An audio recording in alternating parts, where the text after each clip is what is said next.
would you rather be than right here, right now? Let's take you live now to an Arnold Schwarzenegger campaign strategy meeting. There they are. He admired the man. That's what's the line. Based on a true story, he was a neo-Nazi. Right. With one true enemy. Arnold? Himself. Arnold? A man of faith. Arnold? A man of hate. Arnold? His soul torn apart. Viewer discretion advised. Is it Arnold or is it... Robb, Who knows?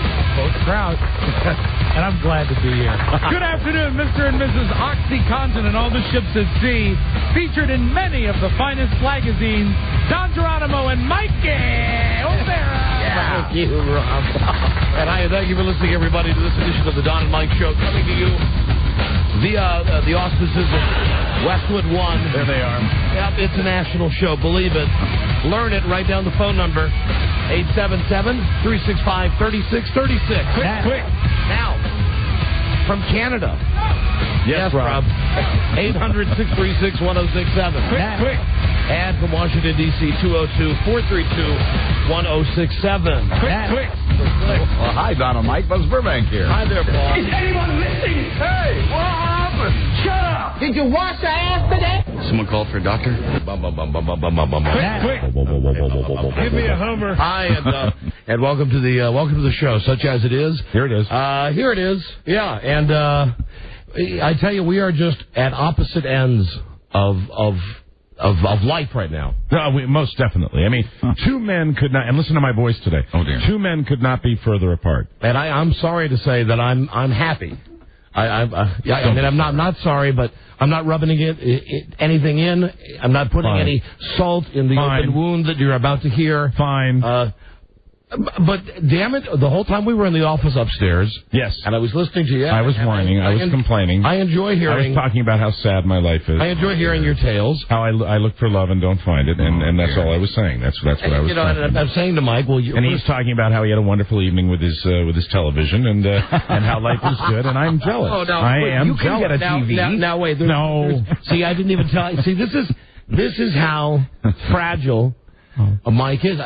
When we were in the office, I didn't even really want to say why. I mean, yes, I'm happy about the TV. Well, what were you going to say to me? Because now you'll say it in front of 6 million people, because I'm not too fragile to handle that, so go ahead.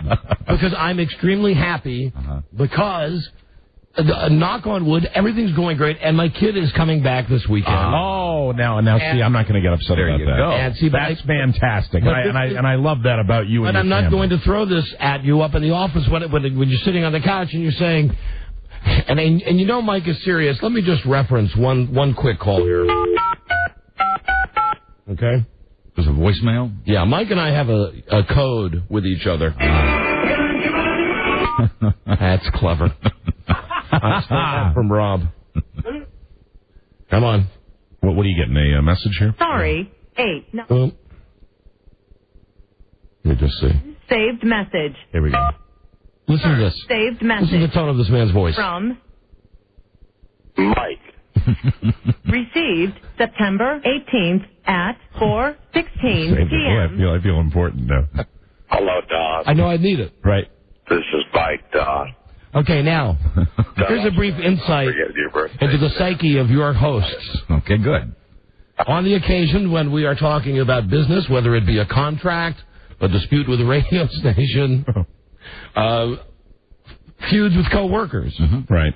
quite often the major bill tone of voice is used. We speak like that to each other. And I think we're both very aware. It's a decision to talk about issues, but without talking about them. Right. So if you talk about serious stuff, I get it. You say, "Hey, man, Hey, man, how you doing?" It's how we kind of get into serious things, like if I'm depressed. It's a way to say you feel sad or blue. Yeah, right? and the thing is, you know, And I came in with that voice today. otherwise, you feel like a fag because if you're if I came in and I said, I'm really sad. I want to talk about my feelings. Right. No. But we are.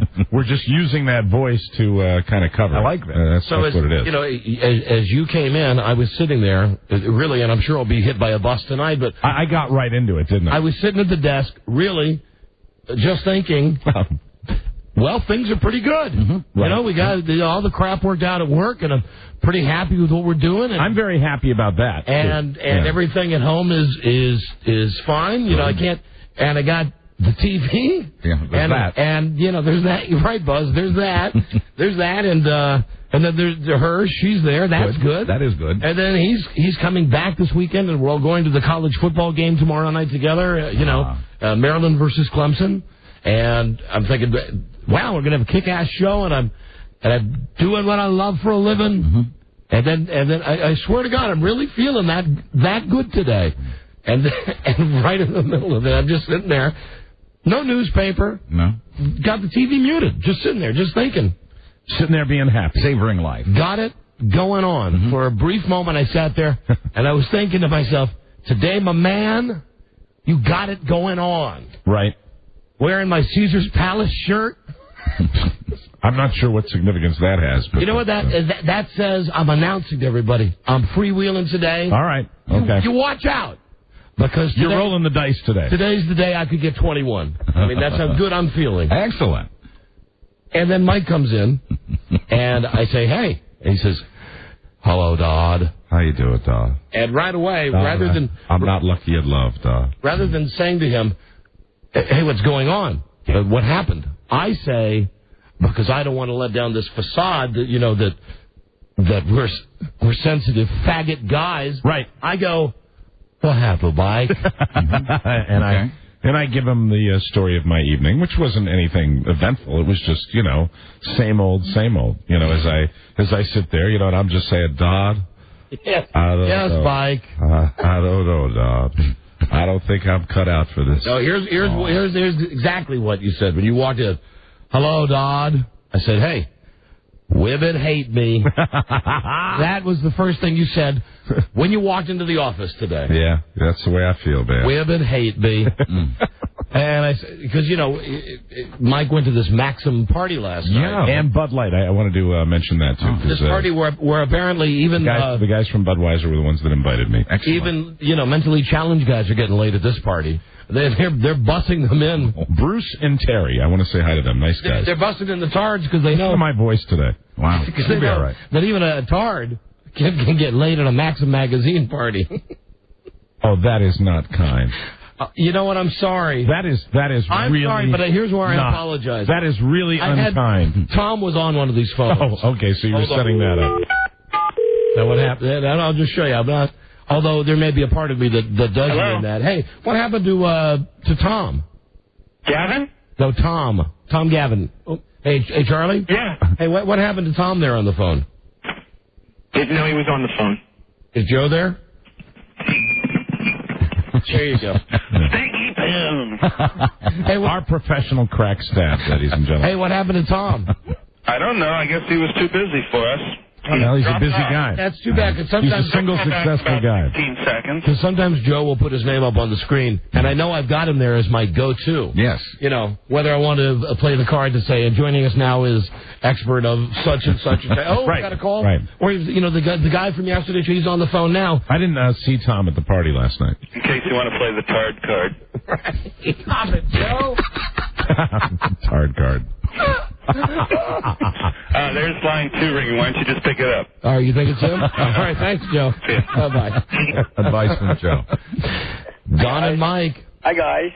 Hey, Joe. There you go. Joe's on his game today. Sure is. That's terrific. See, everybody, come on, you got to bring yourself up to this level now. What? Look at everybody's at a level of excellence for whatever reason. Look at that. Joe did something right. Right, yeah, that should motivate everybody. Joe did something right. Hey, Tom. Yeah? Do you think you could get laid at a Maxim magazine party? Yes. Well, there you go. I believe that's called closure, My ladies and gentlemen. closed. Can you spell Maxim, Tom? Maxim? Yeah. M-A-M-X. Manx. Right, correct. All right, Tom. Is that thing next Wednesday? Yes, our trip to the Titty Bar is next Wednesday, Tom. I'm much looking forward to it. Are you excited, Tom? Yes, I am. Very good. All right, Tom. Have we gotten the titty bar yet? Yes, we have the Titty Bar. It's the but Tom, we like to refer to it as a fine eatery. It's the Crystal City Restaurant, Tom. Why are we going to the Crystal City Restaurant instead of DC? Tom wants all nude. Tom, because they're a client. They're a client. They're a client. What's the matter, Tom? What's your problem? It's a titty bar, Tom. I know the titty bars. They don't take it all off. They use pasties. You know, I've had people approach me about this, and I don't think it's relevant to the bet. No. Well, I'm willing to go anywhere. I only agree. I'm with you on Crystal City. I think that the bet is more about the camaraderie with Tom, and it doesn't matter what state of undress the ladies are in. I only agreed to do it because they're a client, and, that way we can drink for free, and we can have people come down, and although we can't legally say it on the radio, that that we might lay down some money for some drinks. Sure. But we can't, but you understand we can't do that. We can't do that. Tom, I think you're going to have a great time at the Crystal City restaurant. Yeah, I used to work at a topless joint. Wow, did you wear pasties? No. Tom was great on the pole. Wait a minute. What? I used to work at Ziegfeld's at Courthouse. It used to be at Courthouse. And what did you do there, Tom? I used to be a bartender and a waitress. Okay. And right next door to it used to be a pool hall. I don't know what the pool hall was. Yeah. Did you lick the pool cue? No. Someday we're really going to have to ask him what happened to him. Someday we're going to have to ask. He might not be able to tell you. Yeah. Where's Charlie? He's not here, Tom. He's not here today. No, there's no way he could be here today. All right, Tom. Listen, I look forward to seeing you next Wednesday to pay off my Red Sox bet with Mike. What are you all going to get me a car? Tom, we're going to work that out. Yeah, we got to work that out. Don is going to pick you up, Tom. No, we're going to meet somewhere. Hey, I know where we can meet at. And if we have to hire a car to bring Tom to that spot, we shall do it. A mutually agreed upon location. You're going to meet Don and then ride in his car. Are you excited about that? Is that right, Don? Yes, we're going to meet somewhere. I know we can meet. Where? Pike 7 at Tyson's Corner. Perfect. Where do you Tyson's Corner. That would be. That's like 40 minutes. An hour. 40 minutes in traffic. Right. It's got. I think the mutually agreed upon time was 15 minutes. Yeah. 15 minutes in the car each way with Tom. Tom, which adds an hour to my total time. I'm dying with this question, Tom. When you were a bartender, did you mix drinks? No, I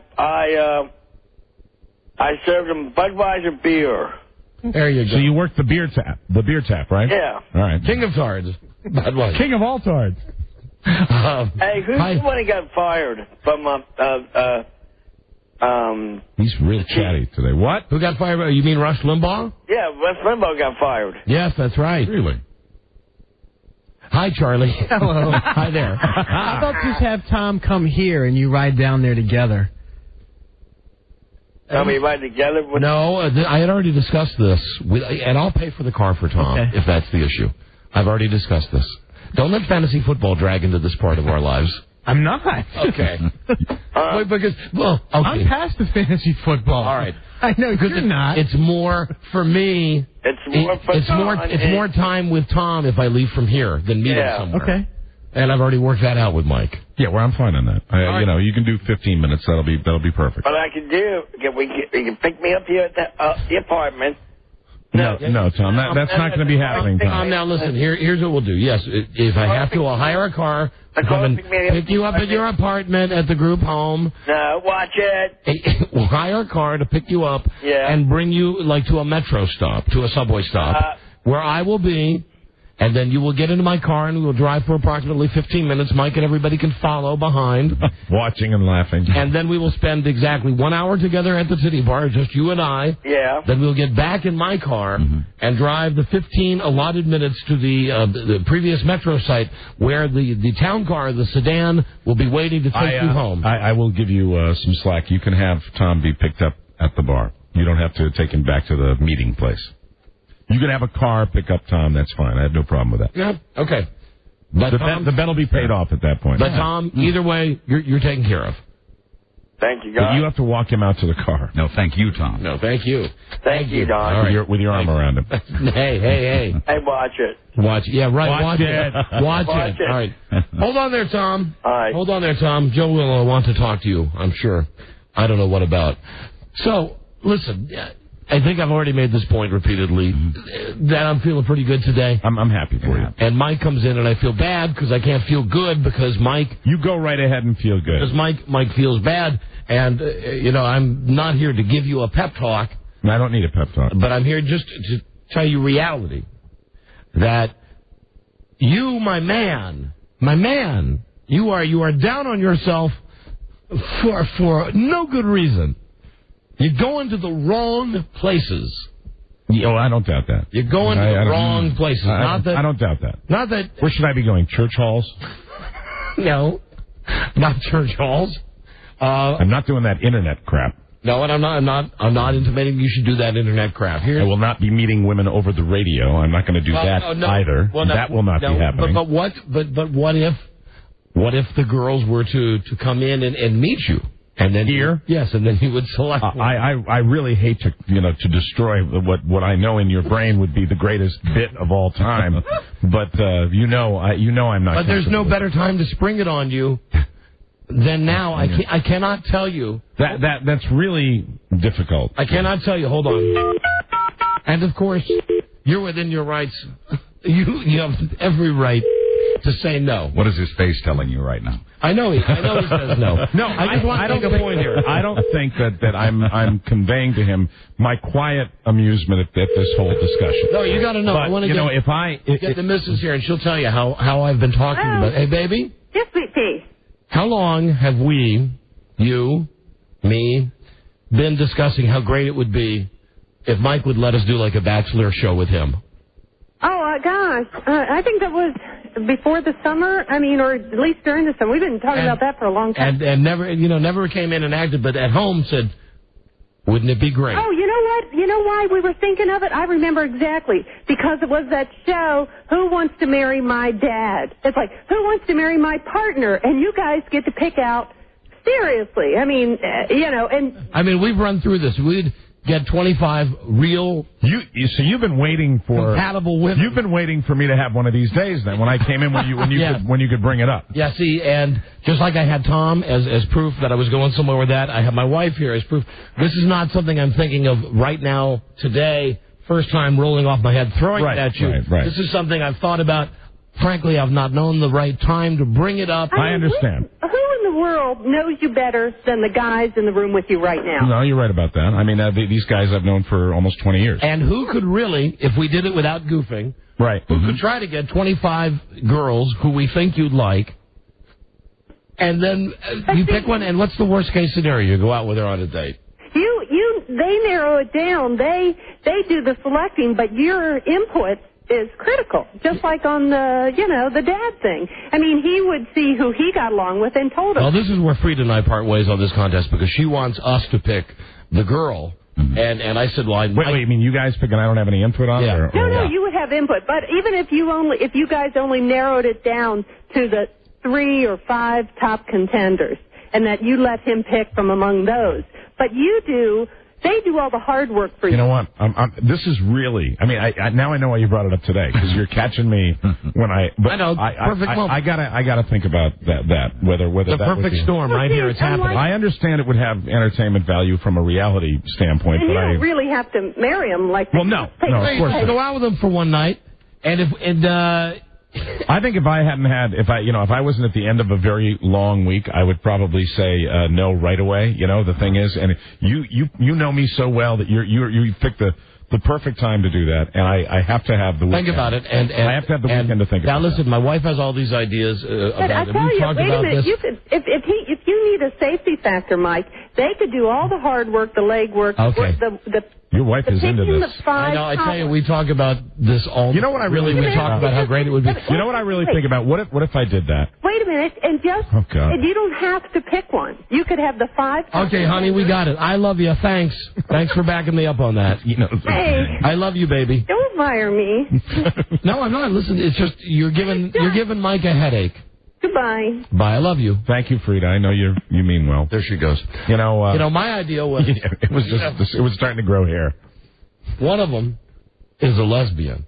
Because that would be the only funny angle if at the very end I picked the lesbian. Out of the 25, you picked the lesbo. Right. That would be the only thing that I would say to inject any type of humor into it. Otherwise, absolutely above board. Then will we bring the microphones up to the roof of the building at that point as I threw myself off in total depression? Imagine the odds, though.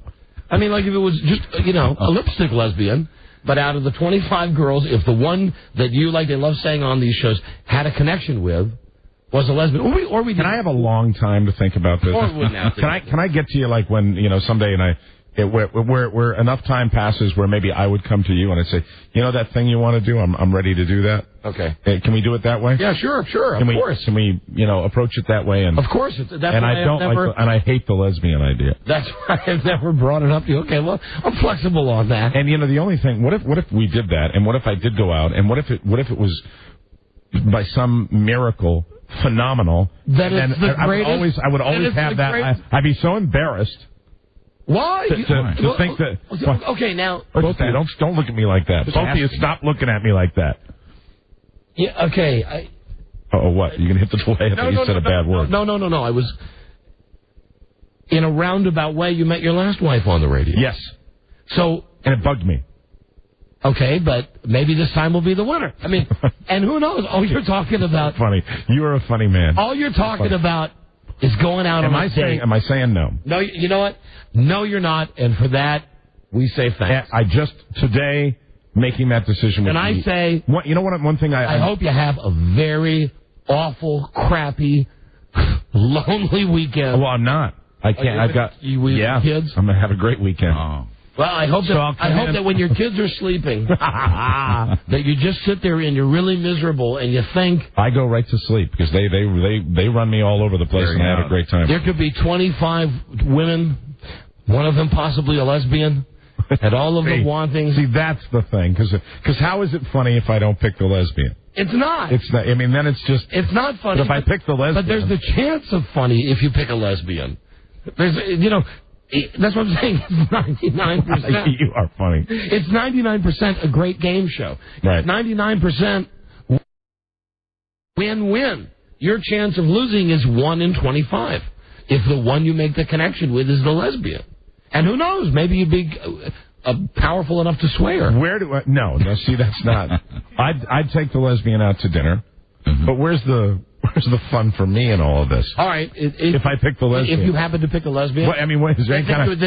Do I have a golden parachute on the lesbian? No. Then you'd have your number 2 choice.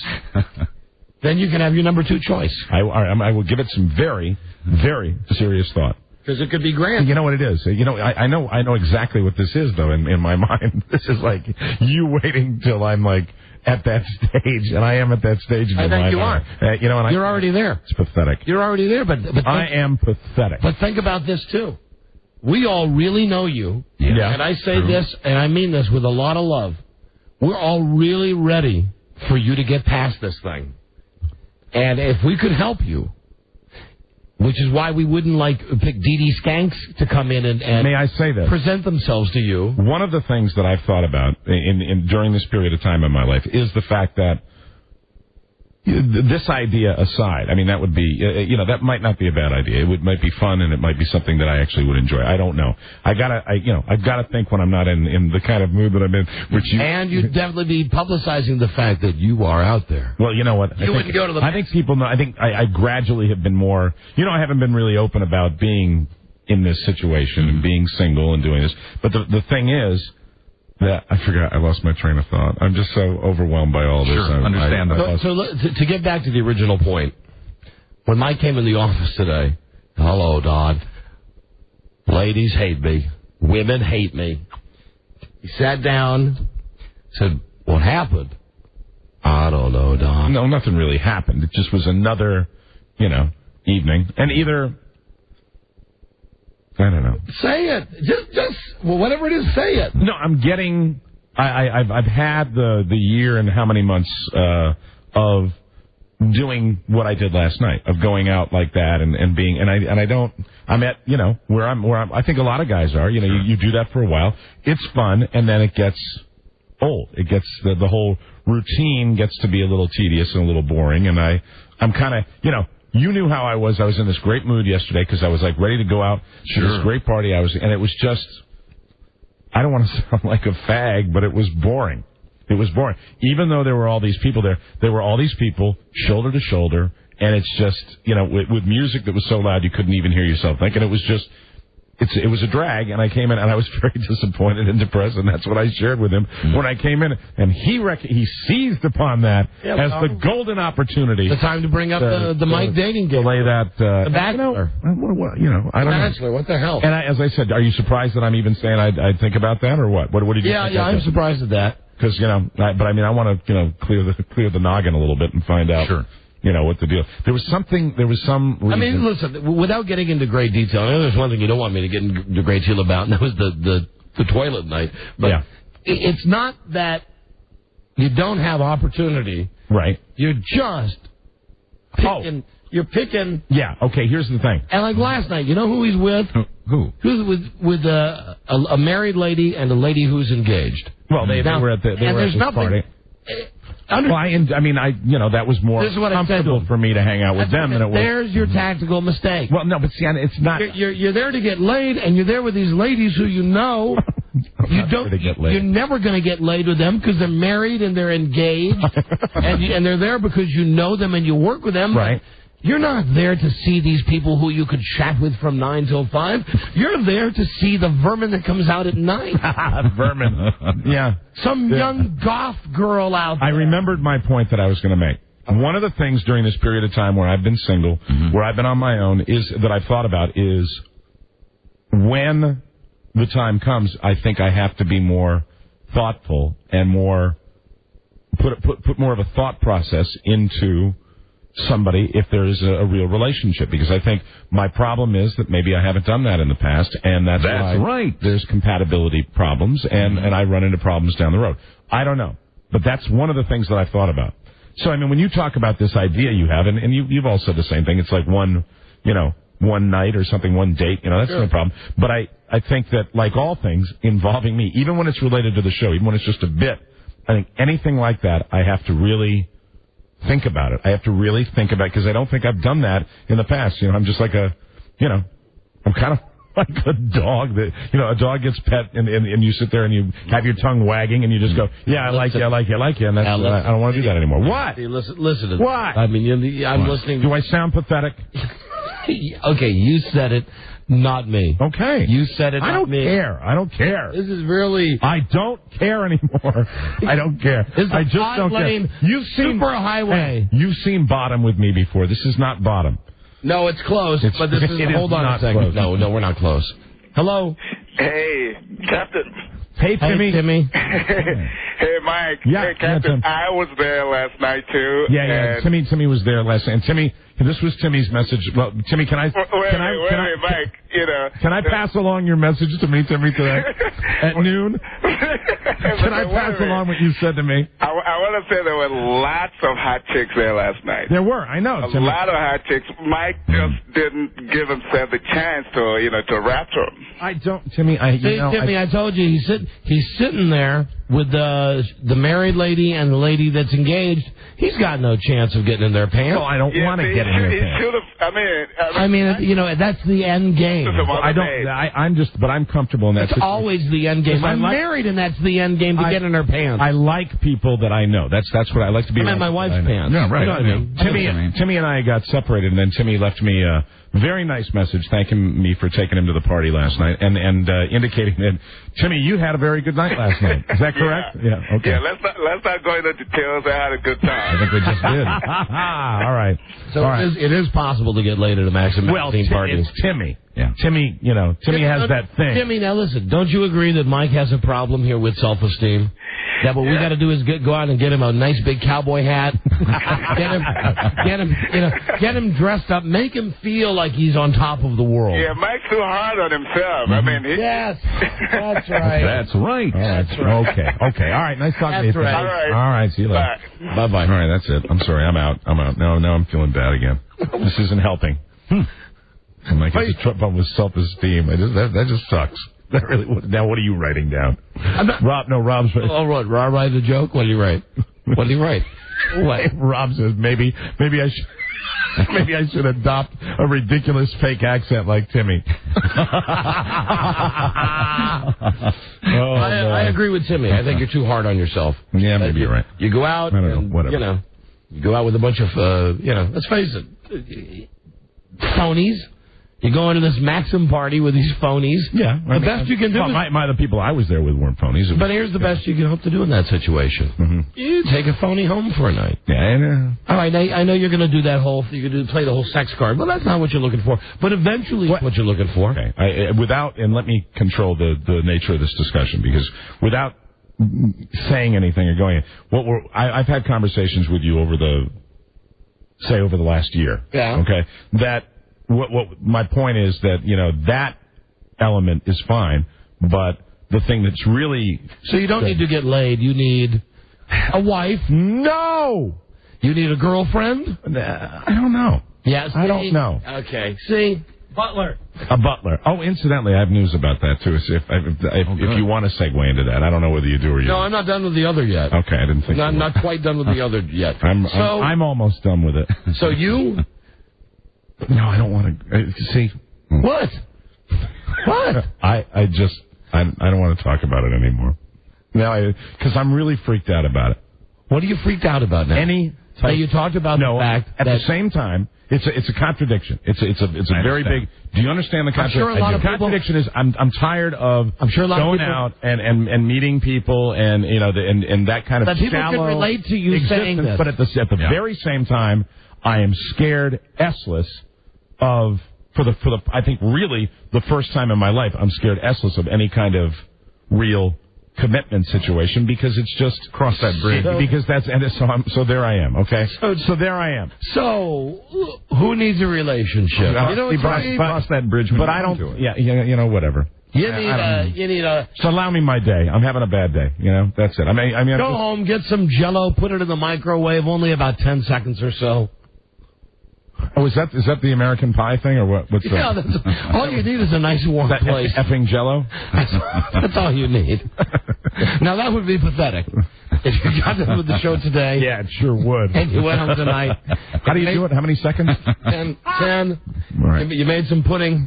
And then you'd have to be in a big jar, I guess, to get Here's the deal. Here's the friction going. Wait, here's the deal. I don't think I'm necessarily alone in feeling like this. I would venture to say there are other people that felt like that, where you don't want shallow, but you don't want committed. Right. That's okay. Go figure. And that's exactly how I articulate. Now we have the parameters for the woman that we're looking for you. The 25 women, one of which who is a lesbian. Okay. Did I tell you I think about that? Okay, I know. I'm just throwing it in. But that's the parameter. We're not looking for some skank that you can bang in one date, but you're also not looking for someone who's going to meet you and immediately want to fall in love with you. We're looking for someone who's right where you are. Yeah. This woman is fed up with the going to the Maxim parties and seeing all the Timmy O'Bibonets and Tom Gavins of the world get laid. Oh, thanks. Yeah. And this woman says, hey, this guy Mike, oh my God, he thinks like I think. Smart, funny, single, successful guy. The man. Yeah. And those are the women that we try to find for you. No, seriously. That's what we try to do for you. Okay, are we done? Wait, listen. I told you I'd think about it, right? And you didn't expect that. I'm not saying no to that. It'd be funny. Hello, Dodd. Hello, Dodd. And then in your mind, you weren't up there. In your mind, this is something you've been spinning around in your head for a long time, as you admitted. And I mean, no offense towards your situation, and I do feel empathy for you. My situation. Can I also say this without, while we are painting this incredibly pathetic picture right now, can I say that the one aspect and honest, the other aspect of my life, which is being separated from somebody and trying to stay friends with that person and do a good job with the kids, is rock solid. And I know it's ridiculous to say a marriage that's broken up is a rock solid situation, but I really think that we're handling that as well as two people can handle that. And you know what? That's fine, too. And so that element is okay. And that's really as far as I'm concerned, that's a little more important to me right now than even agreed. Where I am, because I don't think it matters as much. Agreed, and you're blessed that is taken care of. Yep. So having said that, besides all the stuff like keep your chin up, which we do say to Mike, and come on, hang it, it's going to get better. I got to tell you, I was in a great mood today, and then you came in, and I did feel badly for you. But here's how my twisted mind works. Okay. While you were talking, I don't know if you noticed, I went to the note card and just wrote, because sometimes when Mike and I talk, I write stuff down. Mm-hmm. And sometimes he says, hey, you can't use that. Yeah, and you honor that, and I appreciate that. What I did was, as Mike was telling me this, and I honestly, I swear to God, I do feel I hear a lot more than I let you know, because we are pals, and I do, want him to be happy, as he does for me. But I write down, Mike, the lonely guy. And I'm thinking to myself, okay, I'm in a great mood today. Mm-hmm. I really should play the lottery today, because not only am I in a great mood, right? I'm sad Mike is in a bad mood, but this is the perfect time to bring up the game. I can't disagree with that. So while you're telling me this, I'm having to write down, Mike, lonely guy. And I wrote... Yeah, and that's, you do what you do. I have no problem with you doing that. Today was I have no problem with any. Today was the day to ask. Can I also say, did I talk about that? Am I unnecessarily a funk because of that? I'm in the funk because of a couple of other things. There's no need to answer questions. You're answering questions that have not been asked. Right. Anyone who thinks otherwise, F them. Yeah. You, my friend, are pathetic. Thank you. Thank you, Don. Well, it's only because I love you. Thank you, brother. It's only because I love you. I appreciate it. It's, No, we just feeling that way today. You get the change of venue. No, I'm not pathetic. You get the change. No, you're not. Nothing pathetic about me. You get the change of venue happening. Maybe stop going places because I know you're so goddamn Irish Catholic. You go into a place and you look at a as you call them, chicks. Uh-huh. You look at a chick, and the first thing you think is... Do I call them chicks? Yesterday, or the day before, when describing the women with the toilet, you called them chicks about 5 times. You said these chicks. Really? Well, I think we've all used chicks. Sure. I've used other words. Singular as well. You've said chick. I think we've all used many other words. Yes. I've also heard you use chick. Okay. I got to call this chick. Okay. All right. But it's okay. All right. It's, Well, I just was curious. What thought process? Just wondering. Listen. So what was your point?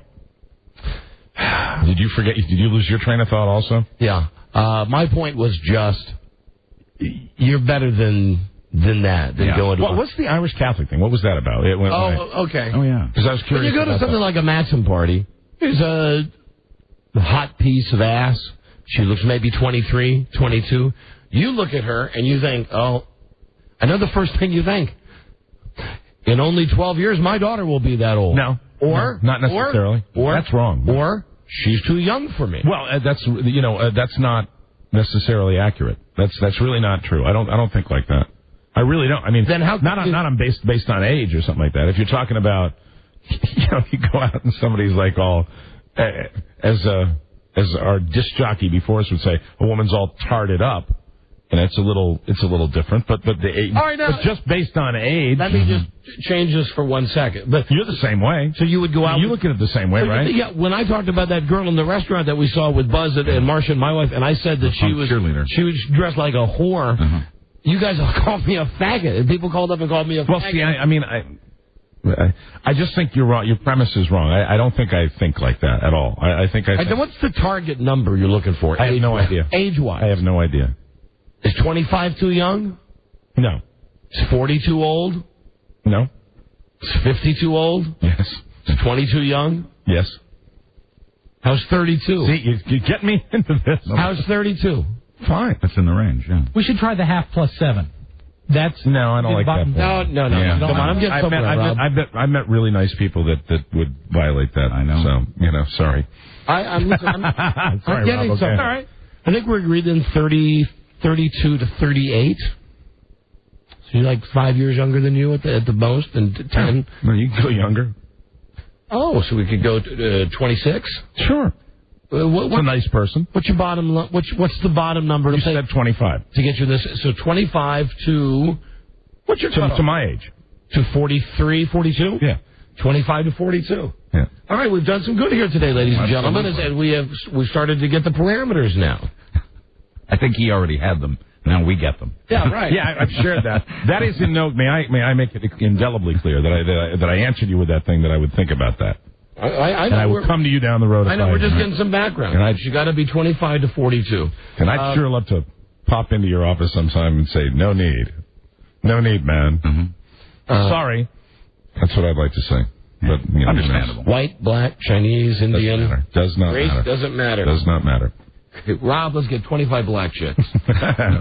That's fine. I know you like the brown sugar. I do. I know that wouldn't, but none of that would bother you. Nope. Okay, so race doesn't matter. Mm-hmm. How about body shape? Body shape. Now, I don't want to go there. I don't. Just in general. What we're doing now is you're sort of. You're taking advantage of the moment here and easing me into this game. I told you I was thinking about it. We're playing the game already. We're playing the game already, and I'm not doing it. I said I'd think about it. You caught that. Okay? I've given you plenty for now. You have. Right. So, ladies, you heard it here announced today on the Don and Mike Show. If you're between 25 and 42, race doesn't matter. And Mike won't say it, but I'll say it. No big loads. No, I will say this is the best way I can say this. You're familiar with women that I've been involved with, right? Are. Yeah. Over the 18 years. Yeah. That should answer that question. Go on a diet, girls. That's a little hypocritical, being the fact that doesn't matter that I'm a fat guy. Doesn't matter. Yeah, you're the prize. Okay, stop. Can we please just stop right now? We'll stop. I'm okay with it. Thanks. It's not going to bug me for the whole weekend. Okay. And it's perfect right now. Thank you. We'll stop with it right now. I appreciate it. Thanks for being a good sport with that. Seriously, it's reality. I hope you do better. Thank you. And I didn't mean that in the way when I say at the end of our show, I hope we can do better tomorrow. I mean, I hope you do, but I hope you're happier. Mm-hmm.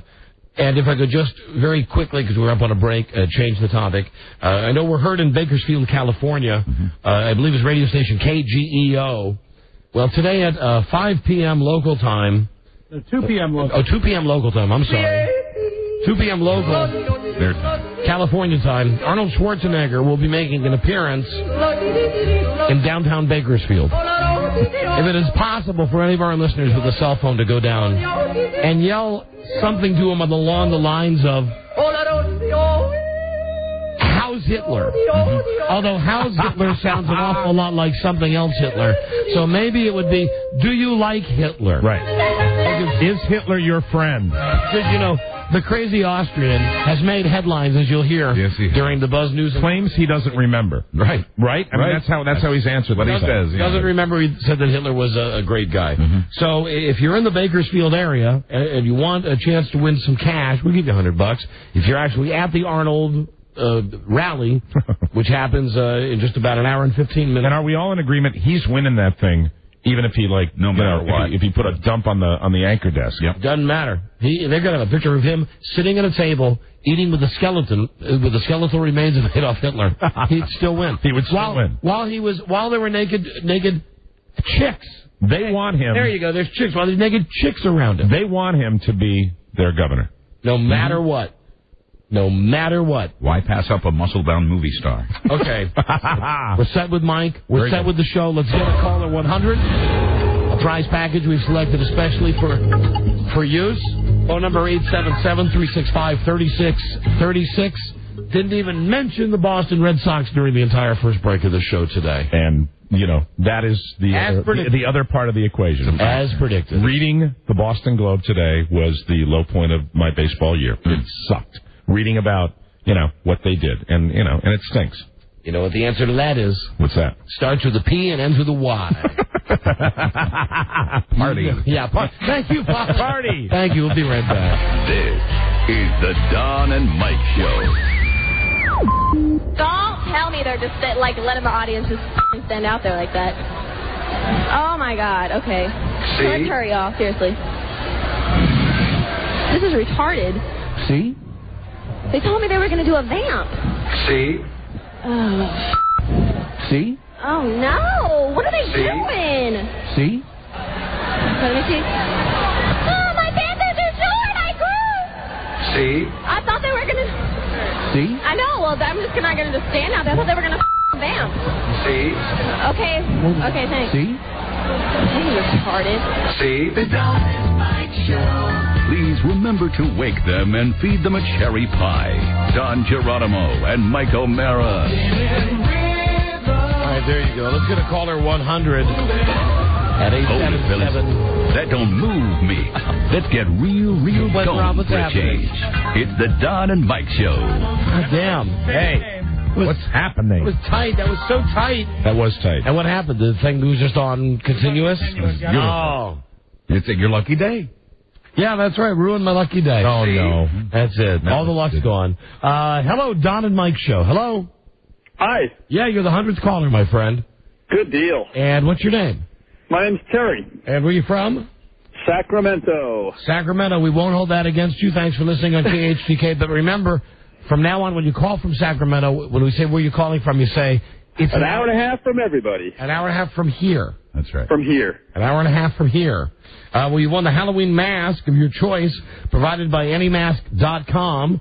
You also won the 100 prize pack from In Demand pay-per-view. That's not a bad movie, with Tommy Lee Jones being Tommy Lee Jones. The Hunted, tonight, In Demand pay-per-view from Comcast Cable. And you won the Cox Communications prize pack. And this is a good opportunity for me to take a moment to tell everybody to meet our friend Buzz.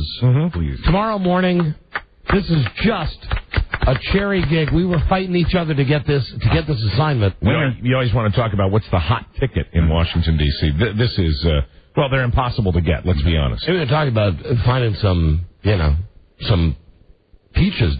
So you want to find yourself a piece of ass. Oh, my God. You go to a Buzz Burbank appearance? Hello. Now, normally chicks of all shapes, sizes, and colors show up. And I like that. Chicks. Yeah. Chicks. He's been saying that recently. Yeah, man. Chicks. Yeah, chicks. Girls, gals. There'll be plenty of chicks at Buzz's. They all show up. But imagine the hysteria when they find the location. Yeah. Buzz will be at the Springfield Mall. Well, not just at the Springfield Mall, Don. No, Buzz, you're right. You're going to be at the lower level in front of J.C. Penney. That's right. Yeah. Which is really, I mean, J.C. Penney. If there's a J.C. Penney in the mall, isn't that the place to be? Isn't this great? They should probably beef up security. Buzz, we're looking to put 10,000 people in there. Your entire experience reminds me seriously of back in the day, and I'm talking, this was BM, before Mike, I'm talking like 1980. Yeah. When I worked at WPGC here in D.C., and I would have to go to the Heck Company to make an appearance on a Saturday. Yeah, and we all did them. I could equate nothing worse than waking up and thinking about it, and I'm sure it's going to be a totally different experience for you. Oh, yeah. And remember, J.C. Penney has clothing in regular and husky sizes. The thought of getting up and going to this department store to stand there where I was going to they'd have a sign. Right. I was incredibly worried about rejection because, like everybody, I'm insecure up way over my head, and I'm thinking, well, now what if I'm there and there's this giant sign saying, hey, the schmuck disc jockey is here, and nobody shows up? Is Heck, the Heck Company, is that the worst remote you ever did? That wasn't that's why I can have some empathy for Buzz. It wasn't a remote. It wasn't a remote. It was just or appearance. Come meet. Yeah, you just. Is that the worst one? No, I've had worse. I've had horrible ones. I've had plenty worse. We all have. Yeah. But it was the worst in this regard, the mall experience, because it's not like you're putting yourself out there at a club. Or even like at a Blockbuster. You ever do one at a Pennsylvania Dutch farmers market? Let's say you're you're at a Blockbuster, and trust me on this. Mike and I used to own the Blockbuster appearance. I remember. I'm sad to say that we dug them actually when we were doing them. We didn't mind them because they were. Didn't we get paid? Yeah, we did, and they've ended up being a great national sponsor of ours since they started the company. But when they would open them up and it was a new franchise, they send us out there. Right. And at first we thought, oh, this is like the worst gig in the world. We're going to a video store. And, quite honestly, it was the worst gig in the world, but we got to meet a lot of people. And the great thing about the Blockbuster or going somewhere where it's standalone is that however you feel about it, whether you're proud of it, whether you're embarrassed, whether you want to just jump up and say yay, or whether you just want to shove the gun down your throat right at that moment and end it all, at least you're there. And it's not like the guys from Jiffy Lube are coming over to see how you're doing. Right. And the guys from the China Panda But when you're at a mall, when you're sitting at the entrance to a major anchor store of a mall, you're effed. You are. And I've been, and Buzz, I'm sure you're going to pull it out. He's got the right temperament for it. I don't fear rejection, and first of all, when I get there, I'll be greeted by the mall walkers. So I have that. What time are you going to be there again? 10 a.m., 10 to noon. Oh, that's an early start. Great time. That's perfect. It's a cherry time. Yeah. Great time. But see, the thing is, he will hit a lot of people because a lot of people do get up early to be the first ones at the mall on the weekend. It's supposed to be cloudy, too. That'll increase your mall traffic. Sure will. Yeah. Look forward Buzz, to that. I wish you Godspeed tomorrow. Thank you. I'm going to be fine. As Buzz will be performing his performance art show. See Buzz and his thoughts on sexuality, on human sexuality. That's right. Tomorrow at the lower level in front of J.C. Penney. Pick up some husky trousers while you're there, too. Buzz, we don't promote our own appearances like that. I know that, and I thank you. I look forward to seeing everybody tomorrow. Because we want you to go out and see Buzz and his amazing array of talking birds. Besides the erotic sex show, absolutely. Buzz has the cockatoo, he's got the parakeet, he's got the parrot, they all talk and sing with him. Right. And in most of Kansas, he's known as the yo-yo magician. Well, now you're calling him out a little bit because he hasn't done the yo-yo show professionally. I'll practice tonight. How many years has it been, Buzz, since you wore the title of Yo-Yo King? Let's see, about 18 years now, I think, since I competed professionally. But it's an amazing thing to watch. I think I can still go around the world. That's that thing you do, right? Yeah. What's the thing where you make the little triangle and then you swing it back and forth in that triangle? The cradle, I call it. Oh, beautiful. Yeah. And listen, don't forget, beauty. kids, he's the Baron of balloon sculpting. Yes, he is.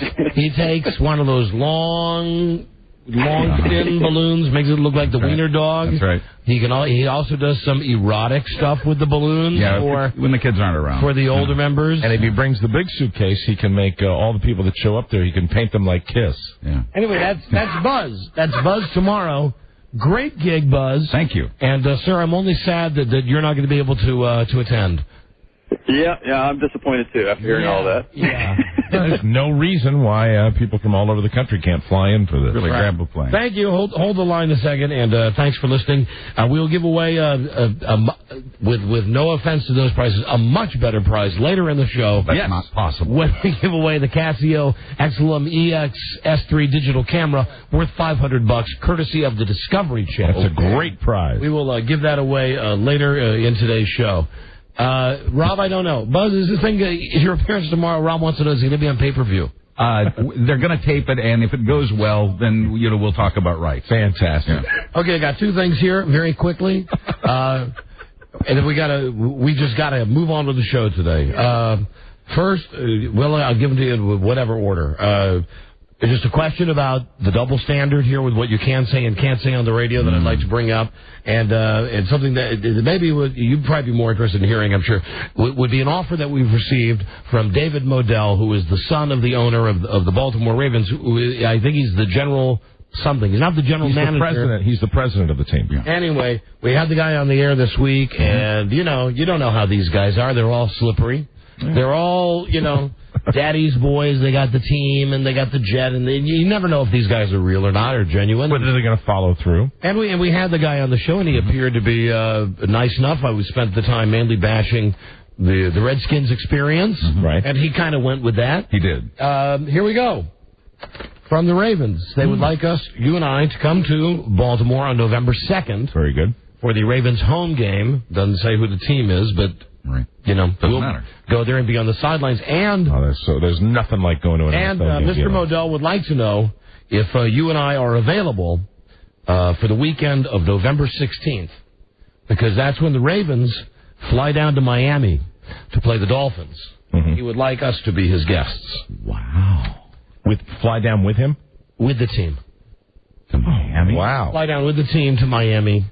Do whatever we do, and then be his guest at the game. Oh, it's like one of my favorite cities. Now, how great is that? That's very nice. I told you it was a lucky day. I told you it was a lucky day. Wow. It's on the level. Stuff like that doesn't happen to us. No. That's we got to say yes to that. Oh, yeah, I already did.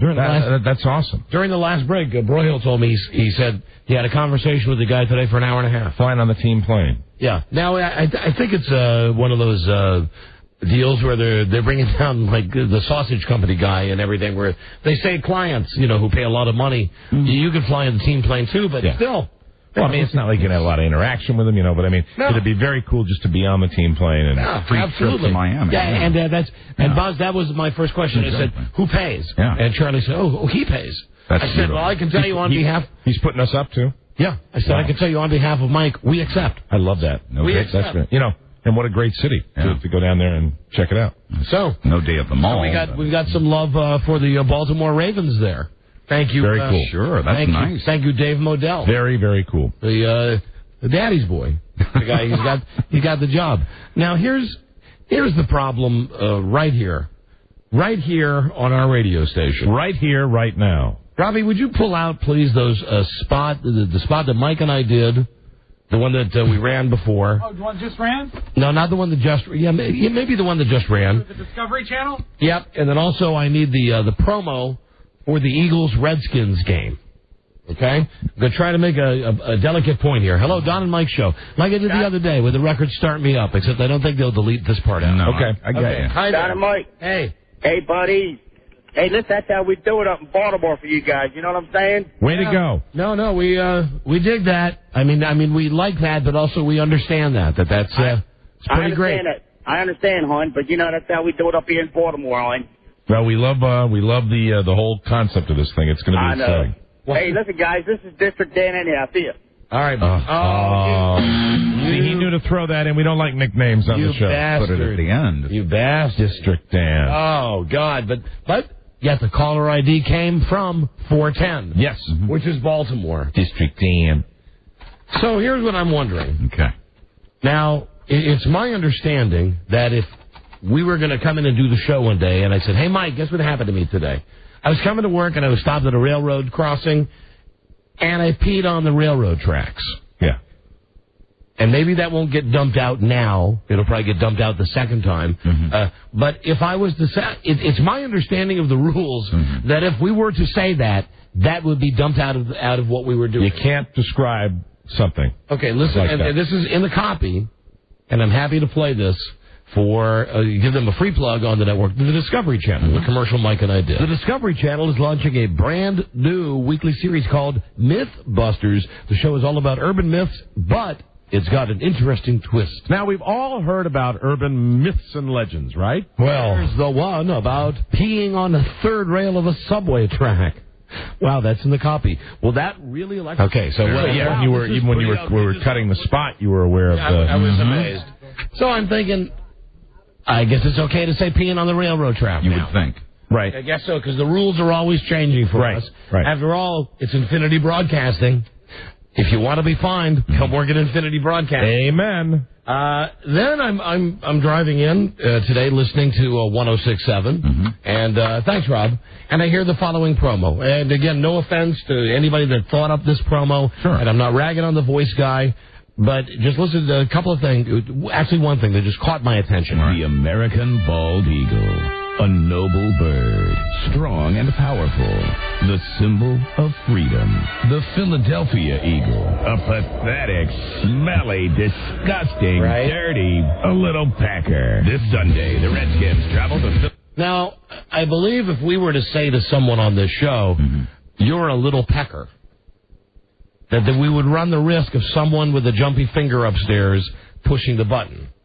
Or if they are, in the promo, they are describing the bird. They are tying tying it into the bird. Listen, this is, just keep, it says it again. Hold on. Philadelphia, a smelly, disgusting, dirty, the perfect habitat for those little peckers, the Philadelphia eagle. Okay. There it is twice. Now, the second one is different. The perfect attitude for those little peckers, the Philadelphia Eagles. Right. Redskins, Eagles, this Sunday on Redskins Radio, 106.7 WJFK. You get my question here. Is it okay to say You're peeing on railroad tracks. I'd like the answer to that. And if you can do it off railroad tracks, you should be able to do it anywhere and talk about it on the radio. No, I think the rule says specifically only on railroad tracks. And what's the deal with Pecker? What's the deal with Pecker? It's a successful show on CBS. And I know we've gotten away with that, but we've also had that mentioned that repeatedly if we said, wow, great Pecker, right, that we get in trouble. Yes. But they got it in a promo there. So, ladies and gentlemen, again, you are listening to Open the Rule Book. Well, it's the only way that we're going to be able to succeed. It's never clear. Nobody makes it crystal clear. Right. You can say Pecker. You can say... Is your point that the only way we're going to succeed is if we say Pecker? Well, I want to know in what context we can say Pecker. Mm-hmm. I think it's important to analyze the rules. On line one, Infinity Broadcasting. Never mind, I'll get him. Hold on. Yeah, he'll know what's going on. Yeah, he's plugged in. We're sorry. You must first dial a 1. Oh. But this is how you get these rules changed a little bit, and you stretch the envelope out. You ask questions. Well, Always do. You just need the boundaries. You just need the boundaries. Oh, he's on the phone. He's on the phone. That beep. That's a bad invention, and I'll tell you why. That hurts people's feelings. It does. It hurts if you're the person calling and you hear that beep. And they don't answer them. They know that they're... You know, they've looked at their phone. They've said, oh, it's Don. He can go to voicemail. Right. I don't always look at my phone when I get that. Oh, I always do. When I get another call coming in, I rarely do. Call has been forwarded to an automated... Never mind. Let's see, no. I always do because... Let's face it. It's you're playing a power game with people, and I find myself conscious of it with people like Rob. When I'm on the phone with Rob, very many times what I'll do is the other line will be ringing, but because I don't want to be caught in this faux pop saying, "Listen, there's another call. I got to go."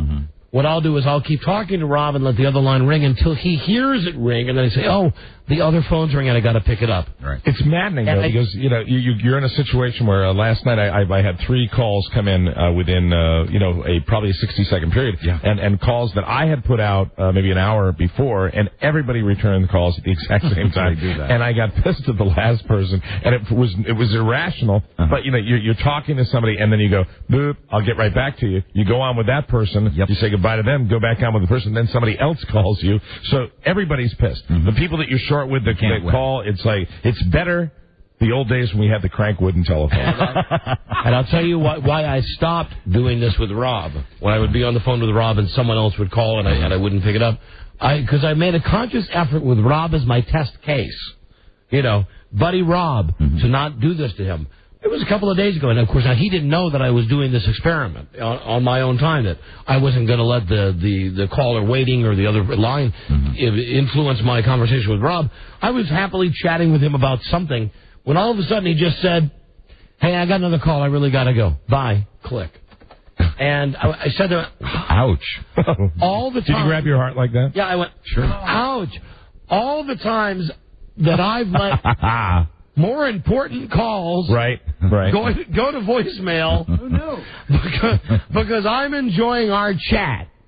And then the first possible opportunity. I get like maybe 2 phone calls a day, so the odds of it happening... Who was it, Rob? I can't remember. It was probably my dad. Oh, really? Yeah. He loves his father. I know. His dad's on the phone with him a lot. So, I mean, that's... I'm just busting your balls. I know. But I do consciously try that with Rob, you. Don't ever do that again. It won't happen again. I'll instruct my father. Don't you ever do. Don't hurt him. I'm going to instruct my father. I will call you. Do not call me. Don't you hurt him again. Don't do that. Did you see him grab his heart? I did. I went, oh. Like a bolt of electricity was shot into his... Red hot poker. And for some reason, it's getting Frida... she's not mad. She's, I would say, playfully annoyed. Right. That Rob is my friend, and that we talk about things other than radio related. Right. Because did you notice yesterday when you called, she just said real loud, "Hey, your best friend's on the phone." Yeah. So women can be like that. I'm coming to the phone and I'm thinking, okay, it's either Rob, who I would classify as my best friend, right, or it's Bart.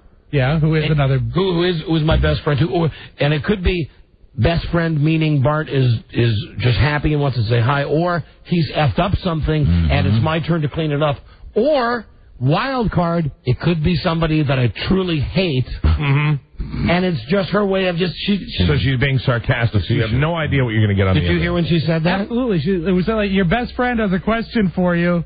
I believe that was so I go, hello, and we chat, and I've heard this before from my wife, that she says the level of conversation that I have with Rob is different than the level of conversation I have with anybody else. I know that. Sure. She said, when you talk to Rob, you laugh, there's joy in your voice, you're excited to hear him. And I said, oh, that's good because, we're friends. And I know Rob has a similar feeling. And then my wife will just come in, and I've been trying not to get caught in this recently, but she'll stab me with this. She says, so you're always happy to talk to Rob? I said, generally speaking, yes. Sure. Yes, generally speaking. We share enthusiasm. She said, I can always tell. Still do. She said, I can always tell when my mom's calling. I said, why? She said, because you answer the phone the same way. You go, hello? Hold on just a second, please. And I said, that's how you answer the phone? According to my wife, and when she brought this to my attention, I said, oh, come on, you're full of crap. And this was a while ago. And I actually started to monitor myself, and I noticed that, yes, and I don't mean anything towards my mother-in-law, who I love. Right. It's just when she calls, she's not calling to talk to me. Right. She's calling to talk to my wife, and those two talk. You don't have to be happy and peppy. They're girls. They talk more than Rob and I talk. They talk all the freaking time. How about this? Let me offer you a piece of advice here. When your mother-in-law calls the next time, instead of doing what you do, you answer the phone quite nicely. Hello? Hang on, beautiful. Those exact words, and then that'll change. That'll turn everything around. So what I've had, and then you get right off the phone, so you don't, because it might lead to more conversation. It's like, why are you doing that? And just hand the phone to your wife. I've monitored I've monitored it, and I think I've made some changes. And now when it's her, I make sure that I go, even if my wife isn't around, I always go, hey, how you doing? Because I want to make sure that I'm not doing this thing. Right. And sometimes today, for instance, she calls today, my mother-in-law, and the second of 4 calls. Okay. I pick up. I go, hello. She goes, hi, honey. I said, hi. Now, normally, the first thing I would have said would have been, Frida's not here. She just ran out to the grocery store. But I said, hey, how you doing? And she said, I'm doing fine. I'm calling to talk to you. Oh. I said, oh. She said, are you aware that Kathy Lee Gifford is on The View right now? How about that? Nice. And I said, well, thanks for the tip. And I hung up the phone. And I thought, well, gosh, if that wasn't nice, because I do love watching Kathy Lee. Right. She's just such a total. What a great tip. That's terrific. And, and I've got to say, it's on me. How was she on The View, incidentally? I have to ask. She's not changed. Really? She's not changed. Oh, and Mike. Same old swimming like me. The reason she left live with Regis and Kathy Lee is because her daddy was dying. And she wanted her daddy to go out with some dignity. And he passed away, and it was able to be held in a quiet, tender ceremony without paparazzi. Right. And now I'm coming on The View to talk about it because I am just a phony. And meanwhile, her face, her face is stretched like a medicine ball in one of those bags that you get at Super Fresh. Like if you put a medicine ball in, right. They say, okay, now take it to your car and you thin, taut skin, pulled on that thing. It's nuts. So I'm watching this and enjoying this, and I'm noticing it's a couple hours later. My wife has been in and out of the house, but she's gone again. The phone rings again. It's my mother-in-law again. I picked it up. Hello? She said, hi, honey. And goddamn it, the first I said, she's not here. And I thought to myself, I gotta break out of this. Not a fun. Right. Yeah. I gotta break out of this. Occasionally, your mother-in-law is going to throw you a nice thing like that. Yeah, right. So I'm trying, but I'm not trying anymore with him. Because that's all it takes is one time, just that one brief. And we're right in the middle of something real good. He just goes, "Hey, I got this call. I got to go. See you later." Wow. And you know when it's the worst. You're reeling. You know it's the worst when somebody says, "Okay, I got to go. See you later," and you hear their click before you even remove the phone from your face. When it's like, They're moving so fast to get rid of you. Right. Okay, I got a call. I got to go. Click. I'm holding the phone. You know, he knows who called. He knows who the other call was. He just doesn't want to share it with you because he doesn't want that person to be hated because you've been so badly hurt. Thanks, Rob. Whoever that other person was, if you found the name. Everybody does it. Everybody does it. And I got a great thing on my phone that I use with Alan. And I'll say it because he'll never know if I'm kidding or not. Right. But we have two phone lines going into our house. It's not unusual. Most people have it if you have computers and stuff. Right. Well, if you're on one of the phones, you can press a button that goes boop, boop, boop, which indicates that the other handset, the other line, is available. You just press a button and it finds the phone for you. Uh-huh. But it's a beep that goes out over the telephone, like if you lose the phone, but it also sends a beep, beep, beep through the phone line. Right. Paging device. So you'll be talking to Alan, I'll be talking to Alan, going, yes, well, yes. And then he just gets going on, and I don't want the conversation anymore. I press this button and he goes, beep, beep, beep. And I go, Al. Oh, Christ, I got to go take this. I'm sorry, it's important. I'll call you back. Bye. And there's not a call. And do you ever call back? No. No. Never have. But it's a great little, I don't even know what it is. It's a button you push if you lose the phone. Right, exactly. It finds the phone, but it also says... Oh, I know what you're talking about. It's finding there's a name for it. Call button. It's the call button, I think, and it's used to find the receiver. Right. Yeah, and as it turns out, it also sends out a boop, boop, boop through the phone. Have you proven that you can hear it on the other end? Oh, yeah, because he said, the first time he What's said... that? He said, is that you or me? Okay. And I said, oh, that must be me. And I waited 10 seconds and then boop, boop, boop, pressed it again and said, oh, Al, I got to go. I'm sorry, I got to take that. And I don't even bother telling him, lying to him, saying that it's anybody else. I just say, I got to go. I got to take that. So in my mind, I'm not lying. I just say, I got to go. I'm so sick of talking to you. I got to go. Mr. Prattle. I'll do it to people, but I hate it being done to me. Right. I just hate it being done to me. You play a lot of phone games, though. I do. I do. Like when I forgot your birthday and your wife said you were out driving, that's kind of a phone game, isn't it? Yeah. It's a little related phone game. Yeah, sure. Because I get him, one of the things that I mean, we don't have, you probably have a lot more trouble getting me on the phone than I do with you. Your schedule's pretty easy to understand. And so when I'm calling you, I usually know you're there. And when your wife told me you were not available. Like last night, as a matter of fact, I tried to call you at 4 minutes after 7, our time, East Coast time. Right. To tell you that I had just gotten in the car and it turned on the radio and the news. The headline was, this is ABC World News. Arnold Schwarzenegger claims he never said Hitler was a great man. I don't remember. So I I go right through my go-to. First I called Rob. Right. Said, Arnold, the lead story on ABC. Then I tried to call you. Right. And already you were incommunicado. Yeah, I'd left my phone I took another car downtown and I left my phone. And you realize when you forget your cell phone and leave it somewhere how technology has just changed the world because you are so dependent on it. It's amazing. All right, we got a break. Mike, one call I do want to take. And really we're up on a hard break here. And I mean hard. Hello? Julie? Oh, my gosh. Hi. Hi. Yes? Yeah, you're on the air, Julie. Oh, well, great. I wasn't expecting to be on the air. I just called. I was listening to your conversation about the setting Mike up or dating. I just went through a kind of yucky divorce as well. And Yeah, go ahead. Let me just ask you, are you between the ages of 25 and 42? Yes. Race doesn't matter. Right. Do you consider yourself to be attractive? Yeah. Yeah. And? I don't think I'm normally a lot louder when people call. I talk more. I'm sitting here rubbing my... And you would be interested in entering this pool to win a date with radio's Mike O'Mara? Yeah, why not? Well, that's very flattering, Julie. I appreciate that. But we haven't really started that game yet, and we haven't even determined whether we're going to do it yet. But hold on. I would be lying if I didn't say I wasn't flattered by that. We'll get your information. Thank you. Thanks, Julie. Test marketing. Thanks, Julie. All right. See you. Bye. No, Julie, I didn't. See? There it is. Now, Mike, now what do you... See? It's my magic. No. She's put off. Just keep listening, Julie. No. You know, I mean, what it's like when you're just kind of putting yourself out there and... Do you have... I'm new to this, so... Well, I'm not. I mean, I've been there before.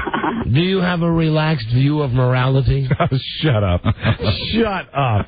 That'll be quite enough. Julie? Maybe if I was closer to the 25-year-old range, I would, but I don't know. Not at this point. Mike, I've heard enough of her. She's not for you. You're killing me. She's not for you. We are not playing the game. We are not playing the game. Didn't say we were playing. It was a call. Yeah. Woman just called, said, I want to go on. We're not playing the game, but thank you. You're welcome. And girls, he'll do it. It'll just take him a little while to come around on it. A while could be a real while. We'll see. Depends how this weekend goes. I know how you are with these ideas. I know what you want. You want them yesterday? No, you want them done. And you don't know how long I've been sitting on this. Really? You don't know literally the 6 months that I've been sitting on it. Would you mind if I sat on it for a while? No, it's on you. It's on you. It's your whoopee cushion now. Very good. Have a nice sit. Based on that last call, that will contribute to my thought process over the weekend. I think that pig, that delightful lady that just called. Hey, you have no idea what she looks like. Oh, come on. Come on, you thought she was a pig? No, I thought she... I thought she was piggish. She seemed uptight. Yeah, a little nervous, probably. A little nervous, probably, yeah. That was. All right, you're all dancing around it. What am I doing here? Stop it. We're stopping. I'm doing it. I'm getting sucked into this, and I don't want to do it right now. What did he write down? What did he write down? What did evil man write? Was that her name? Yeah, I believe that was right. Rob just wrote down, thanks to Julie and her huge bush. Thanks to Julie and her huge bush. God. See? Yeah. We get a lot of takers on this now. The thing is, we didn't like her, though. I know. We wouldn't have kept her. Right. We wouldn't have kept her. And we don't sugarcoat it on this side of the room. Here was Mike's clue, and I'm not sure she meant anything by it, but when she was asked, would you like to go out with Mike O'Mara, her answer was, sure, why not? You know, there's enthusiasm. I thought we covered and this. I noticed, Don, I thought this was the opening segment. I noticed it was over. I noticed some labored breathing. Yeah, as well. And I know you noticed that as well. You're a student of that. We would share that, which is what So it's nice to have something in common with people. You want to meet a girl who says she met you last night? No, I do not. Okay. No, absolutely not. All right. No. Just for a second. Nope. Can you just say hello? Sure. Hello, is your name Gia? Yes. Hi, Mike. Do you remember me? I was one of the hostesses. Oh, one of at the Maxim party. Yeah, I was with my friend Cheryl. Yeah, you were actually, you're gorgeous. Absolutely. I remember you. Hey, Tiger. And Cheryl said that you invited us to Ozio's. Is that true? Yeah, well, I think Timmy did that, and I think we were all over there. I would have went, and I've got to tell you, I have been partying 3 nights in a row drinking champagne. I was so exhausted last night, and when Cheryl told me later on in the night that you invited us, I was so disappointed. I was like, any other night, I would have jumped on. She's not the one. I thought you were so much fun to talk to. Well, thank you, G. I appreciate it. I really enjoy talking to you. Thank you. You want to keep her? Or? No, I'm just. She's a very nice lady. We had a very, very nice time. Yeah, hi. Oh, hi. Hi, Don. Hi there. That's very sweet of you, Gia. Thank you. I was just able to make a decision, at least, This is horrible.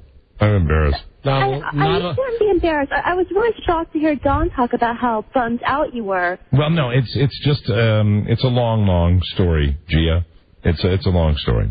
It's a long story. I'm fine. I'm actually fine. And it's very nice that you would have come over there with us, and we had a very good time. Well, maybe I will run into you next time out, and I would definitely love to hang. That would be wonderful. Very nice. That's good, John. Okay. Trust me. Yeah, no, that's fine. She was nice. She was a very nice person. They were working at the party. Yeah. Not working girls though. No, not in that sense. They were the I think the models that were there greeting people when you went into this party. Okay, you know what? This is, I feel like my life's out of control. You know what? Maybe I should put it all in your hands. Maybe I should completely put it in your hands. It'd be great. Mm-hmm. Think about it over the weekend. I will, Don. Okay. Good luck, Red Sox. We'll be right back, okay? Yeah, absolutely. We'll do the Friday favorite, and I don't think we can work this into the Friday favorite, because he's got enough going on. He's got a lot going on. We'll be right back. This is the Don and Mike Show. guess I'm old-fashioned, but I don't like to talk on the Senate floor about the kind of stuff that has been funded.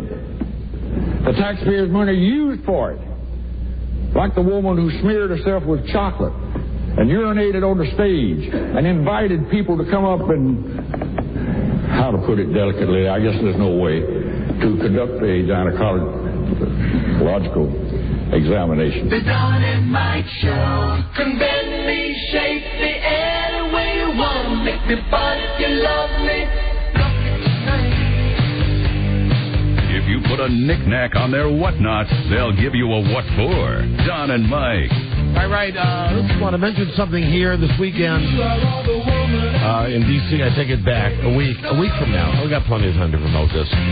Car wash fundraiser by the Pentagon police officers for the Fraternal Order of Police next Saturday, October 11th, at the Navy Exchange gas station at the corner of Columbia Pike and Joyce Street. Right next door to the Pentagon. Yeah, and we know those guys. They're the ones that were nice enough to invite us down to the Pentagon last year for the memorial for 9/11, and they are a good group.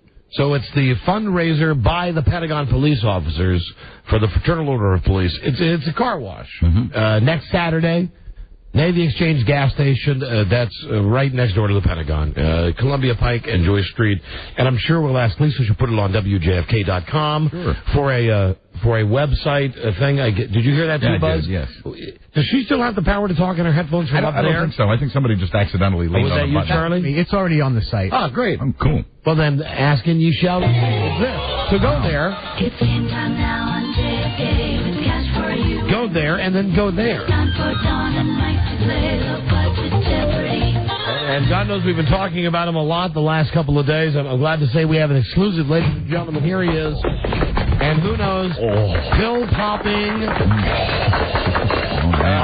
racial comments, Rush Limbaugh, ladies and gentlemen. I'm wondering if there's a chance that I could get a blanket.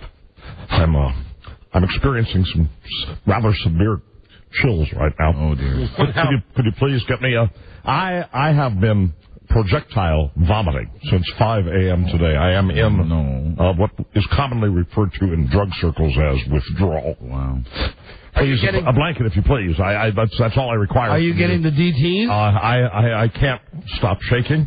If you look closely, ladies and gentlemen, you'll see the enamel on my teeth has completely worn off due to the acidity of my stomach juices constantly being ejected from my mouth. A blanket, if you will, please. My God, it's cold in here. Why do you keep it? Oh, dear, I'm not a well man, and due to the nature of the controversy, I've had to modify my meds, and I'm doing that currently, ladies and gentlemen. I'm trying desperately to kick OxyContin.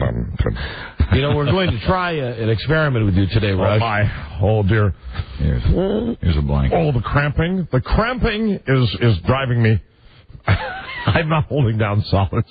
I'm sweating. We're going to try the walls are melting. Oh, dear. God. This is some of the worst pain I've ever been in, and I'd like to talk about my situation. I was told, and you can relate to this being in the business as long as you have, that I would be able to come on your program and explain my side of the story, and I'm wondering if I may do that. We're waiting to hear your side. I mean, the racial stuff, we can take that, then we can take the I have stuff. May I have a sip of this water, please, before I proceed? Sure. I think you should. No. Push fluid. Hey, listen, you know what might help you? The shivering is very disconcerting. What? We've got some stuff in the office. Would you like a drink? I can't hear you. Would you like a drink? No, I am under strict orders from my attorneys that I am not to put any substance in my body currently. Rush, hold on, Buzz. Give us a second. Give us the news update on the network. The latest. You throw it to the network for a news update? All right. You know. The Don and Mike Show will be back in just a moment after this news update from the Westwood One Radio Network. We're clear. So you want the drink or what? I'd like a drink, and do you have pills? Could you give me do you have pills? Could you give me a... let me see what I got here. Could you give me some hydrocodone, please? Now, I don't know if... That's what I require. I think Buzz normally just has, like, Advil and stuff.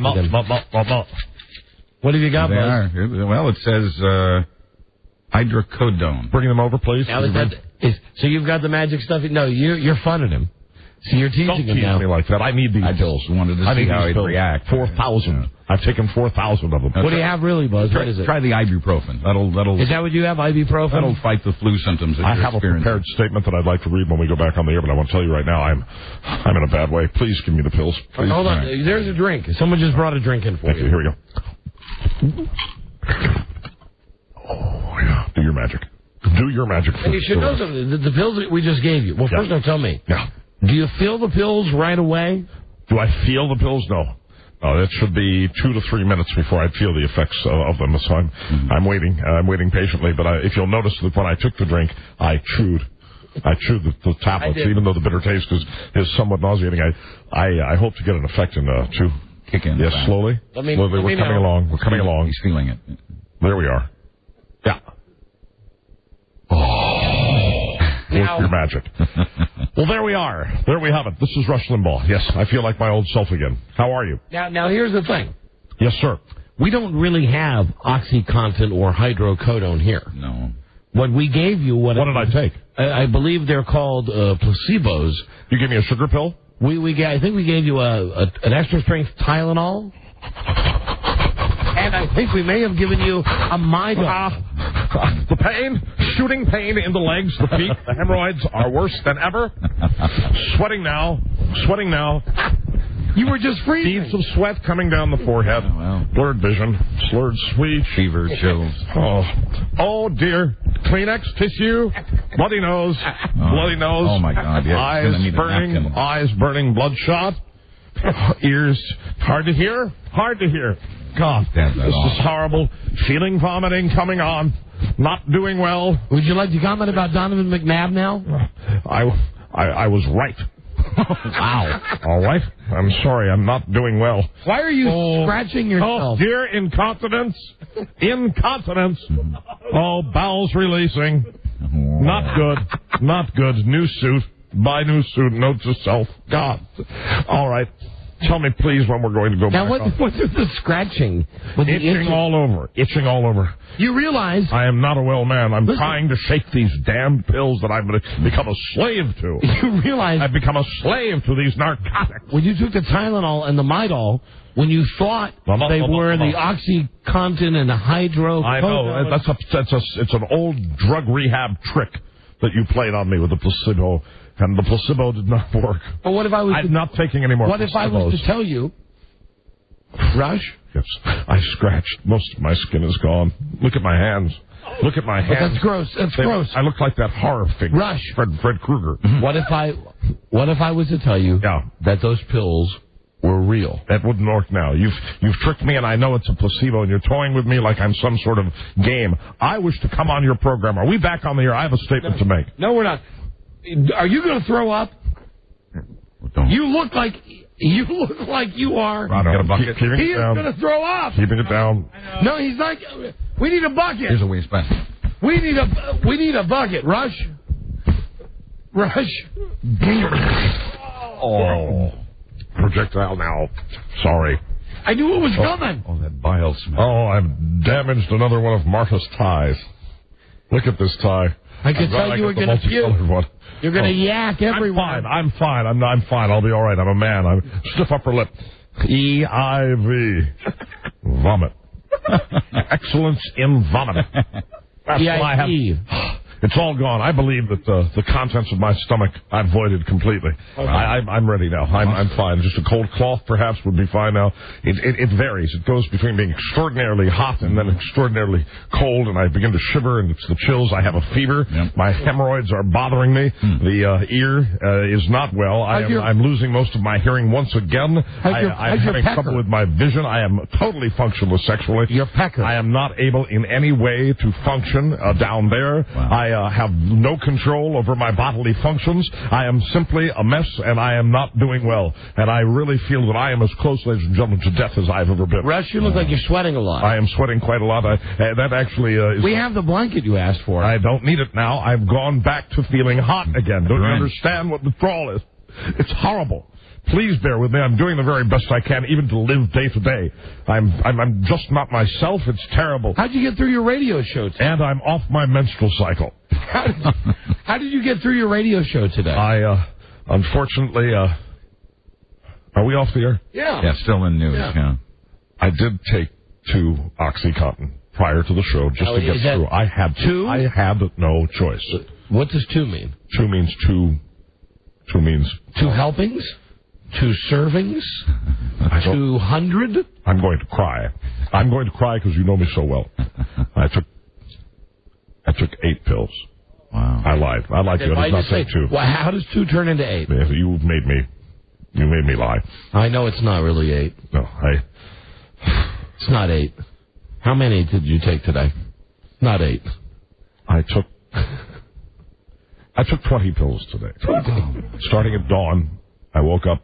I have a minimum of 20, sometimes 70, to get through my program. 70. If it's a speaking engagement, I have been known to have 100 pills in a day. Oh my God. Ground up, made into a paste, and my bloodstream as fast as possible. That'll do it. And I will tell you right now, the high that you enjoy, the anal high, when you put them, grind them into a paste, you need a bit of warm water and a mortar and pestle. What do they call it? That's right. Is that what I use? And you grind the pill up and put it into the water, makes it into a paste, a salve, if you will, and it's put on the end of my finger. Okay. I don't use a glove. And that's how I apply it. Immediately, the narcotic will go into the bloodstream and offering me sweet relief, which is really what I crave night and day. I haven't eaten solid foods in more than a week.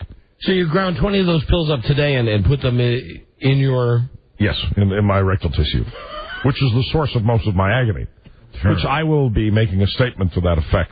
All right, let's go. As soon as we return. Let's go back on and get the statement. All right. I've heard enough of this off-air. All right, Rush, I'll support you. I have been without pills now for over 45 minutes, and I hope you'll accommodate me for that. I will support you. I have been clean and sober. I will support you. Buzz, let me know when we're back on. Because we've got about 3 minutes, I think, of this. Back in about 4 seconds. And 3. That's news from Westwood One, and now back to the Don and Mike Show. Joined again by our friend Rush Limbaugh. Thank you, Don. Rush, I know you had a prepared statement you wanted to share with our listeners. Ladies and gentlemen, this is Rush Limbaugh from EIB, the Excellence in Broadcasting Network, and I will tell you that I'd like to talk about pain, if I may. Excruciating, agonizing daily pain. Pain that comes from hemorrhoidal tissue that becomes inflamed and infected. Years ago, I suffered from minor hemorrhoidal upset. For those of you just tuning in, gravitated into major hemorrhoidal upset. You're feeling on the Donovan McNabb thing again, just for anybody who wonders about it. You had a very... I was right. Okay, all right. Wow. Anyway, back to your hemorrhoids. I will tell you that, ladies and gentlemen, this type of agony is something that I don't wish on anyone. And therefore, I have found it necessary to take 1 or 2 pills a day for the last 4 to 5 years. Okay. These pills are addictive, they are narcotic, and I regret any behavior that they have caused that may be construed as immoral, unethical, or illegal. I have simply been trying to compensate for the agony of hemorrhoids that have caused me this pain. Hold on just a second. Thank you. Hotline's ringing. Hold on. Take it off here. Hello? Senor. No hablo español. Rush? What's the name? Name? Diego. Oh, I'll take the call. Hold on, please. Give me a moment. Talk amongst yourselves, please. All right. Well, it's private. Hello, Diego. Yes. It's private call for Rush Limbaugh. What this is about. Did you get what? Now. Did you get 70? I don't want to eavesdrop. No, who does? 500 or 1,000 milligrams. That's good. Great. Did you get the suppositories? Nothing's changed. No, what I need you to do, we have to change because of the controversy. What I'm wondering was, I want you to put if he's going to speak Spanish to him. Right. All right, put them in the bundt cake. Put them in the bundt cake and deliver them. Yes, but not at the usual place. I need you to come down to the studio and not at the home. Yes. Oh, that's fantastic, Diego. Now, will he speak Spanish, though? Bueno, mi amigo. Muchas gracias. Diego, muy bueno. Sí, 1,000 milligrams. God bless you, Diego. You're a lifesaver. Fantastic. Who was that? That's a business associate of mine. He's going to sell some of Martha's ties. Yeah, that's the ticket. There we go. All right, well, listen, Rush Limbaugh is here, willing to put everything out there. Don, as a radio brother, I appreciate you giving me this forum, and I'm very grateful. The phone number is 877-365-3636. We need challenge. What's wrong? One burst. One challenger. Oh, no. Maybe two to play low-budget Jeopardy right now. I need a bath towel. Okay. I'd like a bath towel and a donut. A bath towel and a... Now, do you mean a hemorrhoidal donut? A hemorrhoidal donut. I've got several. They're down in my limo. Okay. We'll be right back with Rush. This is the Don and Mike Show.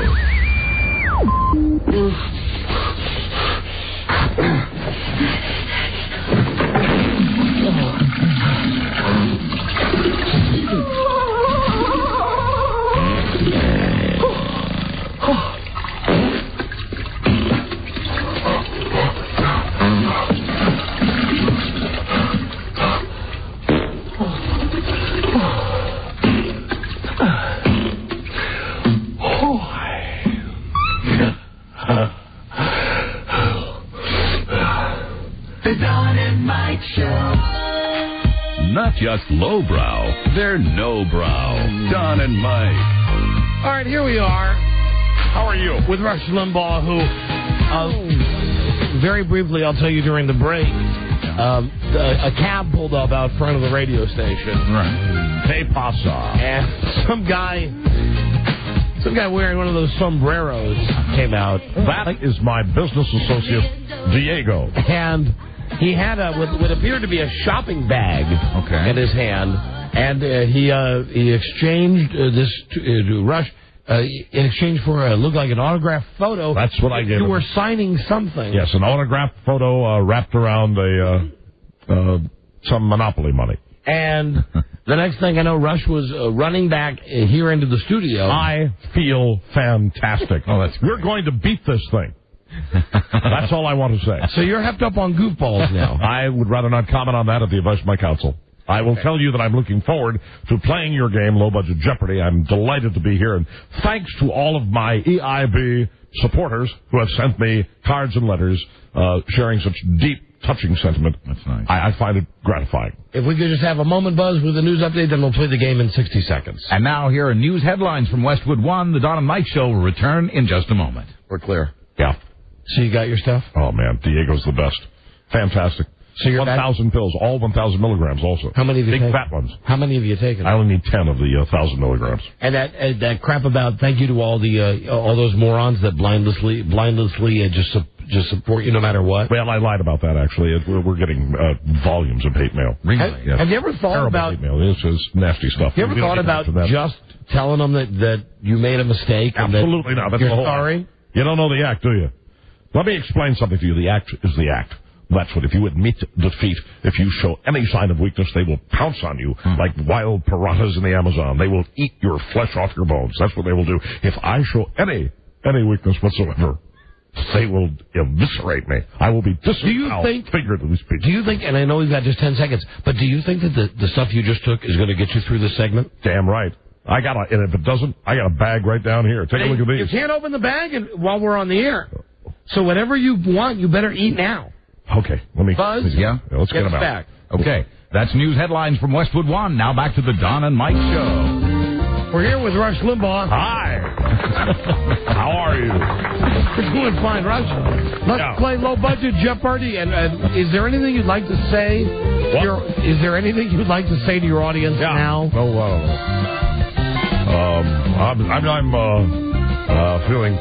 feeling a little tired right now. I just want to say, my audience, you're all right. You're good people there. There's real good, fine. Oh, dear. Who's playing the game? That's why we're playing the game, Russ. It's Mark Epstein from Maryland who's the challenger. Oh, my God. Let me see if I can find this guy. I took the 5,000 milligrams. Hello, Mark. Hey, OQ. Hey, Rush. Hey. Rush, I asked me to give you that note. How are you? Yeah. Rush, those are 5,000 milligrams. Sorry for the confusion, Diego. Jesus Christ. What does that mean? That means I'm in trouble. And here is Steve. He's a champion. Hey, Steve. Hello, Rush, LQ. Hey, hi, how are you? Pretty good. How you What's doing? happening? I'm just... Call me Jeff Christie. We've got Steve and we've got Mark. How are you, boys? Hey, do you like the Limbaugh program?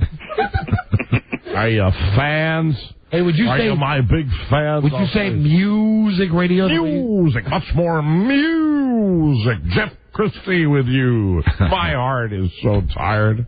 I don't want to continue. Oh, no. Pull it together. I'm okay. Here are your categories, guys. Categories, Johnny. And they are... Lay 'em on us. John Ritter is dead. Ah, who cares? NFL this weekend, who's favored? I don't give a rat's ass. Emmy winners. F you. Music. America the Beautiful. I smell indifference and it's coming out of my butt. And new on Divid home video again. Divid, what's Divid? What are you talking DVD. about? Oh, all right. Just trying to be cute? Yeah. Yeah, trying to be a smart guy? Yeah. Smart guy. Yeah. Okay, let's be a smart guy. John Ritter is dead. I'm whacked out of my gourd. NFL this weekend. Jesus Christ. Emmy winners. Look at the colors. There's a peacock on the wall. America the Beautiful and new on Divid. Mark, we'll start with you. My clothes seem slippery, guys. Let's take a man's category. NFL Who's going first? Mark, he's already selected. Mark, okay. Marky Parky Poo. Rock and roll, baby. All right, who's favored in this game? Minnesota Vikings at Atlanta Falcons. Who are the Minnesota Vikings? Right. Yeah, how much is that worth? That's one. One pill. Give me a second. One. Gotcha. One pill. Right on. I would take NFL for 2. New England Patriots at Tennessee Titans. Let's go with who are the Tennessee Titans? Right again. 2. I'm writing the number 2, and I can't even read it. Finish it up for 3. I'm off mic. Now I'm back on. We get your calculator. Hi, Mom. Hi, Mommy. Right for 3. Mommy. Undefeated's here. Denver Broncos at Kansas City Chiefs. So who are the Kansas City Chiefs? There you go. That's how you run a category. That's running the table. That's running the table, baby. Let's run the table. I like to run the table. I can handle it. Dish it out. Bring it on. Mark, go ahead. Let's go with Divid for 1. Divid stars Paul Walker. What is the Too Fast, Too Furious? Wow, now we got us a guy here. Yeah, you're rock and roll. Got 4 in a row. Go again. Guy. You want to know what a guy? Yeah, you like girls? I love them. Good boy. Blah, blah, blah, blah.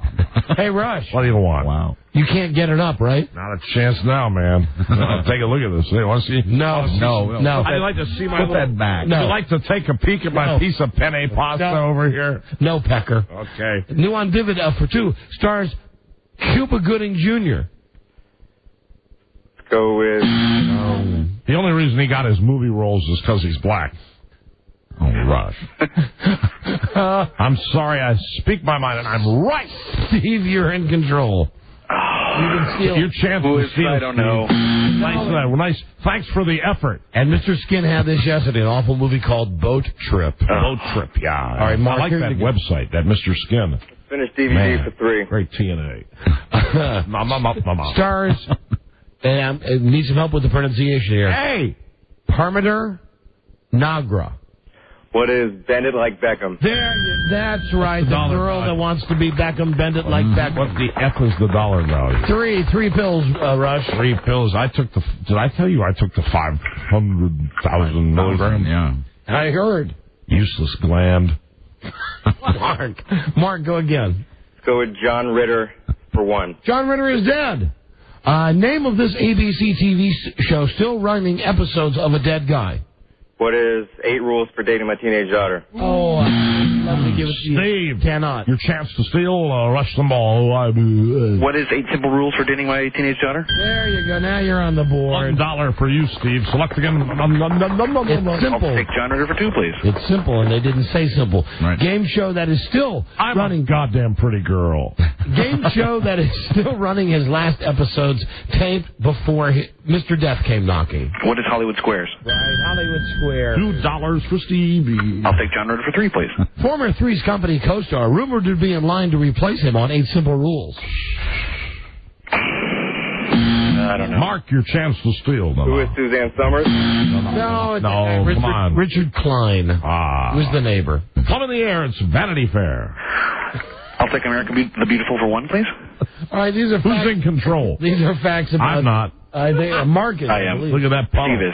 Steve. Hi, Steve. Steve. America the Beautiful. These are Harper Index facts about America in 2002. Damn, that's a beautiful song. In 2002, this American city performed the most circumcisions. Oh, now, come on. What is New York City? Right. $1 for you, Steve. I'll take America the Beautiful for 2, please. In 2002, this American city performed the most breast enlargement procedures. What is Los Angeles? Right. I'll take America the Beautiful. $2 for you, smart guy. In 2002, this American city performed the most C-section births. What is Las Vegas? No. Mark your chance to steal. What is Miami? No, and I think they should get the Chamber of Commerce on the phone. It's Detroit. Wow. If ever there was a reason to feel good about living in Detroit, that's it. C-sections. You know, cesarean. All right, Steve, you're in control. Oh, hey, I'll take Emmy winners for 1, please. You know how we get the guys saying the letter C? Yeah. That we play them when a woman's on the phone. Right. We're playing a tape. I gotta lie down. We have a tape of Mike O'Mara from earlier today. C. That's our very own Mike O'Mara. Oh, he's a piece of work, that guy. Emmy winners, here we go. We got to wrap this up. Emmy winners. Don, Jesus, my piercing just fell out of my scrot. Emmy winners, boys. Winner, Best Supporting Actor in a Comedy. Come on now, we're on I don't know. here. Don't Mark, feel your bad. chance to steal. Don't worry. Who is Brad Garrett? Good pull, Brad Garrett. That's it. $1 for you're in control, Mark. Go to baby. 2. Winner, Best Actress in a Comedy. Let's go with... Steve, your chance to steal. Come on. From I Love Raymond. Don't make me mad. Deborah Messing from Buzz's show. Mark, you like that, right? No, I don't watch the Will and Grace. You don't watch the Don't watch the Will and Grace. Rush is messing right now. Okay, last Mark. Go with Emmy winners for 3. You like the Ally McBeal. Yeah, I do. You don't like the That's no. Winner, Best Drama Series. What is The West Wing? Yeah, there. $3. That's the end of the first round of Low Budget Jeopardy, and my nipple is infected. All right, Rush, who's got what? I don't know. All right, we're going to play Final Low Budget Jeopardy, and here is your category. Rock and roll trivia. I hate that kind of music. The devil's music. Rock and roll devil's trivia. music. This nearly classic rocker has just become co-owner of the Philadelphia Soul, a brand new expansion arena football league team. I'll give you what? The guy's a whore. He's a rock and roll whore. Talking about me? This nearly classic rocker has just become co-owner of the Philadelphia Soul, a new expansion arena football league team. The guys answer in the form of a question and good. You know, it's not put in there, Robbie. There you go. Thanks for putting it in. Music. Put it in, Rob. Good luck. All contestants on Low Budget Jeopardy will receive Rushium, the new wonder drug that contains the calming effect of Xanax with the pain-relieving properties of Lortab.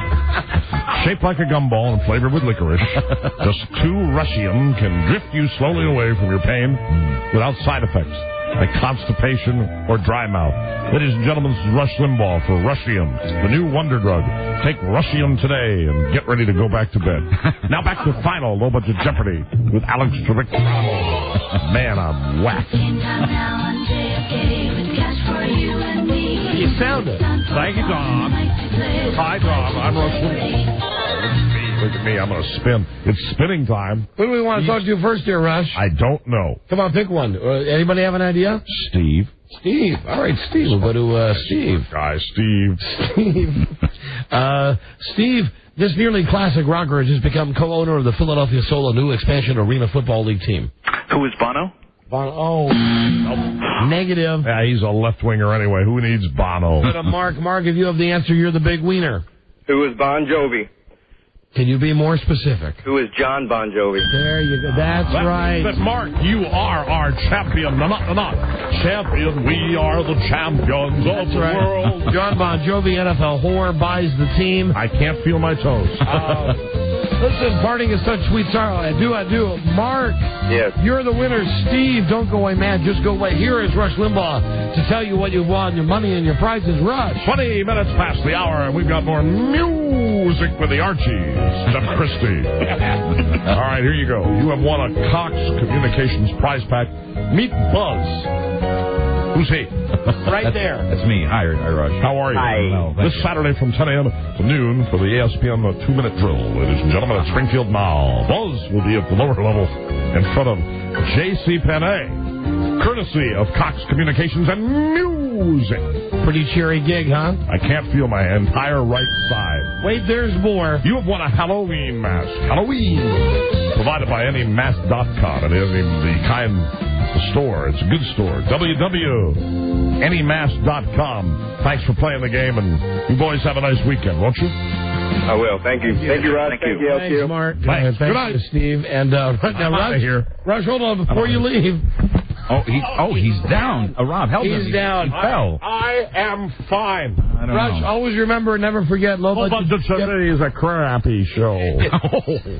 Rush, God damn it. Production. I'm drooling on your floor. Okay. Someone pick up my head.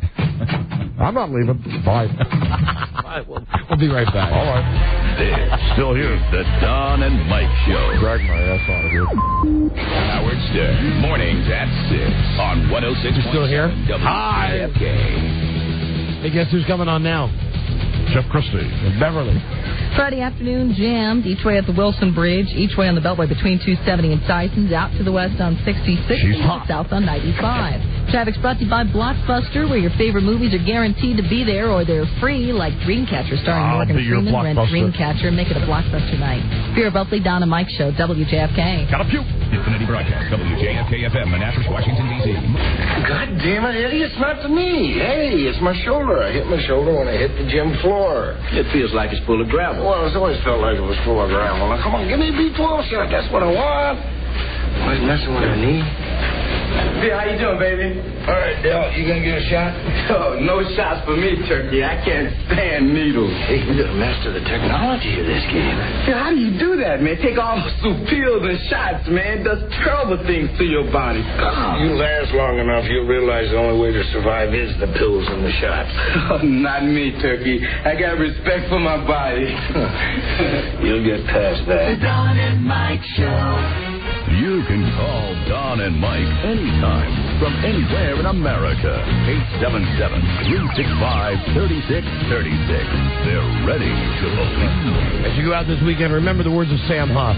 Give me a Hummer. Mildly cross-eyed, Don Geronimo and Mike O'Mara.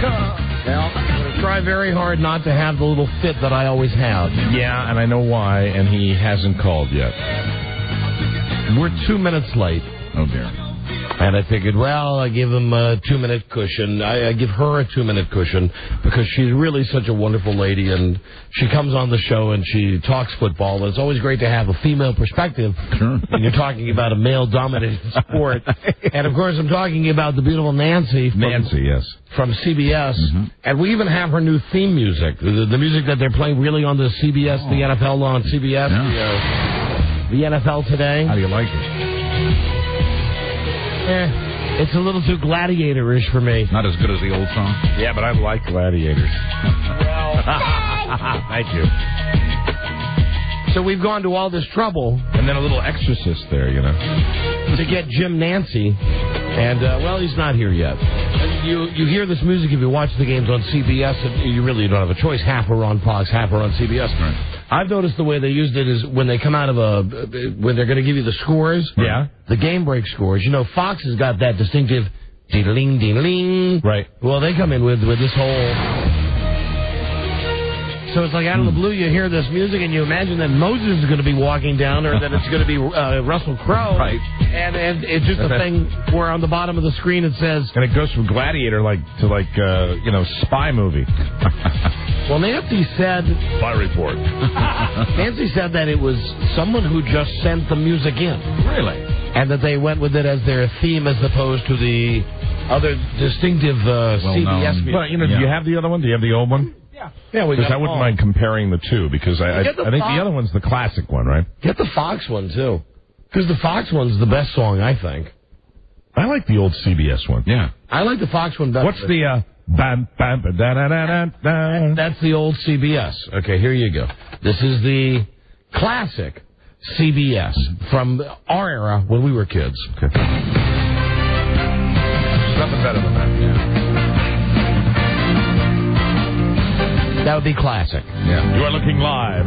There's nothing that will ever replace that. And that's what I grew up with as well. When you watch the CBS show. Now, I'll tell you that for this is the one that gets me going now. Mm-hmm. Yeah. Now I'm so trained that the other one's not even a part.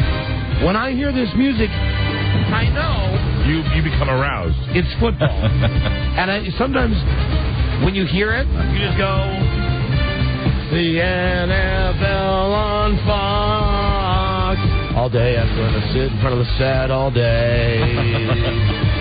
I'll watch the worst teams play. It doesn't matter to me. It's the NFL on Fox. It's a crappy network. All right, I like 24 and The Simpsons. When will my wife leave today? Is it too early to have a drink? It's 5 o'clock somewhere. I'm okay, honey. You go ahead. Have a good day at the mall. What are you doing in there? I'm watching the Bengals and the Cardinals. It's NFL on Fox. It's the one day of the week that I really do love because I'm with the person that I love the most and I'm watching what I love the most. It's me and football. And that's what That's the person you love being you. Yeah. Right. I'm with the person I love the most. All right, speaking of love. That was a good And I'm song. watching the show that I love the most. And goddamn, would this be an indication that he's fallen out of love with us? No, it would be an indication that she's got maybe a run in her pantyhose. After the great picks I made for her last week. Yeah, and last week... Hey, you're going to have to do that pretty soon anyway. Looking at what we did last week, Buzz as Jim Nance was 4-1. Pretty damn good, Buzz. And you did that all by yourself. All by I want to myself. point that out. Yeah. Both Mike and I were 3-2. Damn it. Bringing our season totals to... The two-headed combination of Jim Nance and Buzz Burbank has 8 victories. Mm-hmm. Both you and I have 6 victories. We are 2 games behind. Well, he's going to have to give you your props, Buzz. I think so. But I don't think it's going to matter. Yeah, may not happen. That's the sad football music. This is what they changed it to after Nancy took the job. Have you heard from her? Yeah, I did. I spoke to her assistant, Melissa, and he's stuck in traffic for the last 2 hours. And he has no cell? Has he no cell Not phone? one that they are comfortable using. The service sucks, as she told me. And he's going to stop off at the hotel and try to call before 6:15. Well, we can't accommodate her then. Yeah, well, that's a shame. We can't accommodate her. Do you want to use Mr. Burbank again for the picks? I think he's on a roll. Although, Charlie, you should really tell her that it's the best way to get publicity for the Three Amigos. Oh, man. Is to be on the show. To be on the show. For the charity that we're betting against Jim Nance. Right. Play that sad music. That's really the best way. So I guess these Three Amigos will go Charlie, on the picks. I hate to say it, Rob, where's the protective glass? Oh, is it time? I think... Well, this is just for next week with Charlie. Yeah. I think it would probably be a good idea. Call Joe Theismann. I mean, because he's always our go-to. Or call Mike Patrick. Okay. Call one of the ESPN guys. Because they're always good to go. Yeah. They're always good. Yeah. Reliable. Trustworthy. Well, and they don't have vaginas. Very true. Like Nancy does. Oh, I hate it when we say goodbye to a friend. No, and we're not here. This is not like Leah. Yes, Lisa. Lisa. This is not like Lisa Remedy. We're just busting Nancy's balls. Yeah. Because this is typical. I believe it. I'm on a cell phone. I'm stuck on the George Washington Bridge. The connection is not strong enough for me to be on the Don and Mike. I mean, don't you believe I see it happen? Yeah, he's an uptight guy. Wants it to go right. I can't conduct any business right now. You'll tell them. I can get this back cell to phone them. won't do. If it breaks up, it's going to make me look bad. I can get back to them perhaps in about by 6:15. My radio buddies, Don and Mike. The best I can do. Well, it was a big black back. Oh, am I glad you said that, Dion, and not me. Yeah, no controversy here on the NFL on CBS. No. I'm Jim Nantz, and it's time for my waxing. So, let down again by Nancy. My radio buddies, Don and Mike. Well, we'll have to bust his balls, or we'll have to just find someone else. Mm-hmm. I mean, I don't want to say that, and this is not like a Lisa Remedy thing. Hey, no, I'm fine with that. We're very fond of Jim Nantz. He's fun to talk to, but I mean, there are a lot of guys out there. But he's, one of those scary busy guys. Mm-hmm. Scary busy. Very important. Because what he has to do is sit in front of a desk and read for an hour on Sunday. Read off cards. You're an angry man right now. This is the first thing that really hasn't gone well in your day today. Bitterness there. Yeah. Well, if you would see, the thing is, what? This is Jim Nantz. My pick this week is Kotex. See, we come from different places. You live your sad life. Yeah. And you we're thinking today about everything. Meanwhile, I'm on the phone. live my sad life. Well, going back to the way you had described it earlier. Yes, okay. Thanks. Thanks for putting it on me. You said it when you came in today. You said it. You'd go on all day if I kept doing this. But the thing is, the truth is that I'm sitting there with Broyhill going, calling up, going. Yeah, Mike's the sad clown, everybody. You should know that. You know what's working all right when I was successfully communicating with hand signals. Yeah, he's laughing on the outside, crying on the inside. He's like that Italian thing. Yeah, pagliaccio, sad clown. So while you're doing that, I'm on the phone with Broyhill going, are we sure about Nancy today? And then Broyhill says, yes. And we're not good at hitting hard marks in the show. Jim and Nancy wears the panties. He says 5:30. Nance says make it 5:30, but don't be late. He's got a busy schedule today. Don't be late. Yeah, that's right. So we hit the mark, and then he's stuck in traffic. Oh, well. Anyway. I'm Jim Nance. Max Factor keeps me looking beautiful. My eyes are by Maybelline. Jim. Hey, Don. Oh, I thought it was Jim Nance. It said Jim on the screen. Wrong Jim. Jim. Hey, Shonda. Hey. What? I'm sorry? I was just saying sorry to Shondell. They were mad at me because we lost them somewhere. We had two gangs of people and everybody got lost. And, once again, the sad clown got blamed. Story of my life. So I got a dirty look and I said, sorry. You really need this game show. I know. You really need this game show. Give me the weekend to think about it. I will. More, can I have more? I get more than the weekend, correct? You're the Bachelor. I come to you when it's time. You're the Bachelor. Because one day I'm just you're gonna see me come into the office. I'm gonna point at you. I'm gonna go for it. You're the man. Jim, what did you want? Hey, Don, when you play that old CBS jingle, why do I think of Phyllis George? Because she was on that show. Right. You think of Phyllis George, you think of Irv Jimmy Cross. the Greek. And Jimmy the Greek. Well, I got to tell you guys, it's a heavy flow day today at the NFL today. Hello there. Today. Don and Mike. This is not Jim Nance either, is it? No. Hi, what can we do for you, sir? I just want to tell Don, I want to see if you can do us all a favor and not sing because he's freaking tone deaf. And God gives everybody talents, and singing ain't his. I beg to differ. Hold on, I'll let you tell him that in just a second. And where are you calling from? Delaware. From Delaware. All right, hold on just a second. You'll be put on the air. Turn your radio down. It's down. Okay, good. I mean, I don't mind the criticism, but don't be so stupid as not know that it's us. Yeah. Hello, Don and Mike show. Hey, Don, do us all a favor and stop singing. You're ruining the song. I'm dedicating it to you. I can take some criticism. I know I'm tone deaf. I'm not a good singer. That's part of the bit. However, if I was so dumb that I didn't know that I was listening to a guy who couldn't sing, and he knew that he couldn't sing, but he was doing it anyway, and he was coming up with some mildly humorous lyrics that maybe got him through the minute, at least I wouldn't call the show. and then say, hey, tell the guy who's tone deaf, who knows he's tone deaf, not to sing. And I definitely wouldn't say to him when he answered the phone on a show with his lonely friend Mike, and they said, on a Mike show, hello. And then you heard, you knew you were on the air, and you said, hey, I want to tell Don something about his singing. He's really off key and he shouldn't sing it anymore.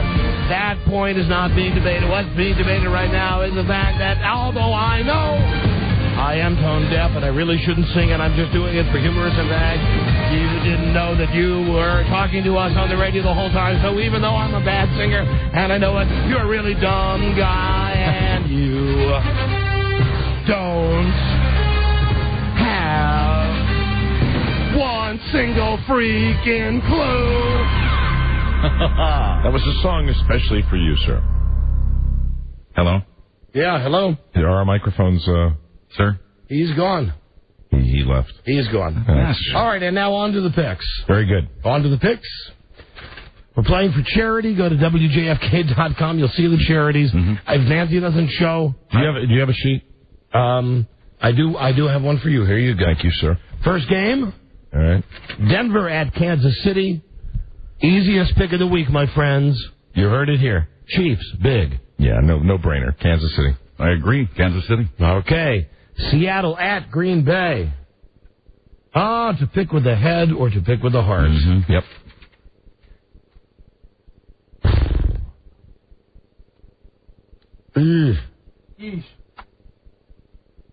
Seattle. Surprise for you, Green Bay. I like saying it that way. I choose Seattle. Green Bay. Detroit at San Francisco. Detroit. San Francisco. San Francisco. Let's see. Washington at Philadelphia. Eagles. Redskins. Skins. Colts, Tampa Bay. At Tampa Bay. Tough game. Tampa Bay. Yep, Tampa Bay. Buzz. I'm going with the Colts. All right, so let's review here. Denver, Kansas City. Don, Kansas City. Mike. I went Kansas with Kansas City. Yeah. Buzz, Kansas City. Right. Seattle, Green Bay. Don, that's me. I take Seattle. Mike, you take Green Bay. Buzz, you take Seattle. Detroit, San Francisco. I take Detroit. Mike. San Francisco. San Francisco. Redskins at Philly. I take Philly. Mike. Redskins. Redskins. And Colts at Buccaneers. I take Buccaneers. I also do Tampa Bay. I took the Colts. Okay, there you go. That was an interesting way we did that. Yeah. Man, that's rapid fire. Okay. And now it begs the question, do we really need Jim Nance to do the segment? No. See how this comes out. Yeah, but see, here's what we do need him for. We do need him for his insecurity, the fact that he loves to overcompensate, the fact that we have to get him to say he's going to take his shirt off and run down Fifth Avenue and scream, I'm the man. Right.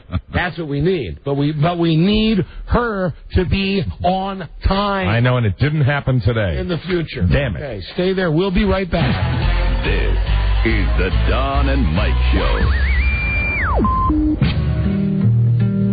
I love to root for the home teams. I hear that, dog. And it's nice to know that Singular Wireless is rooting for you. With Singular on your side, you'll win with Singular's great calling plans. If you need to keep your team connected, get Family Talk with nationwide long distance.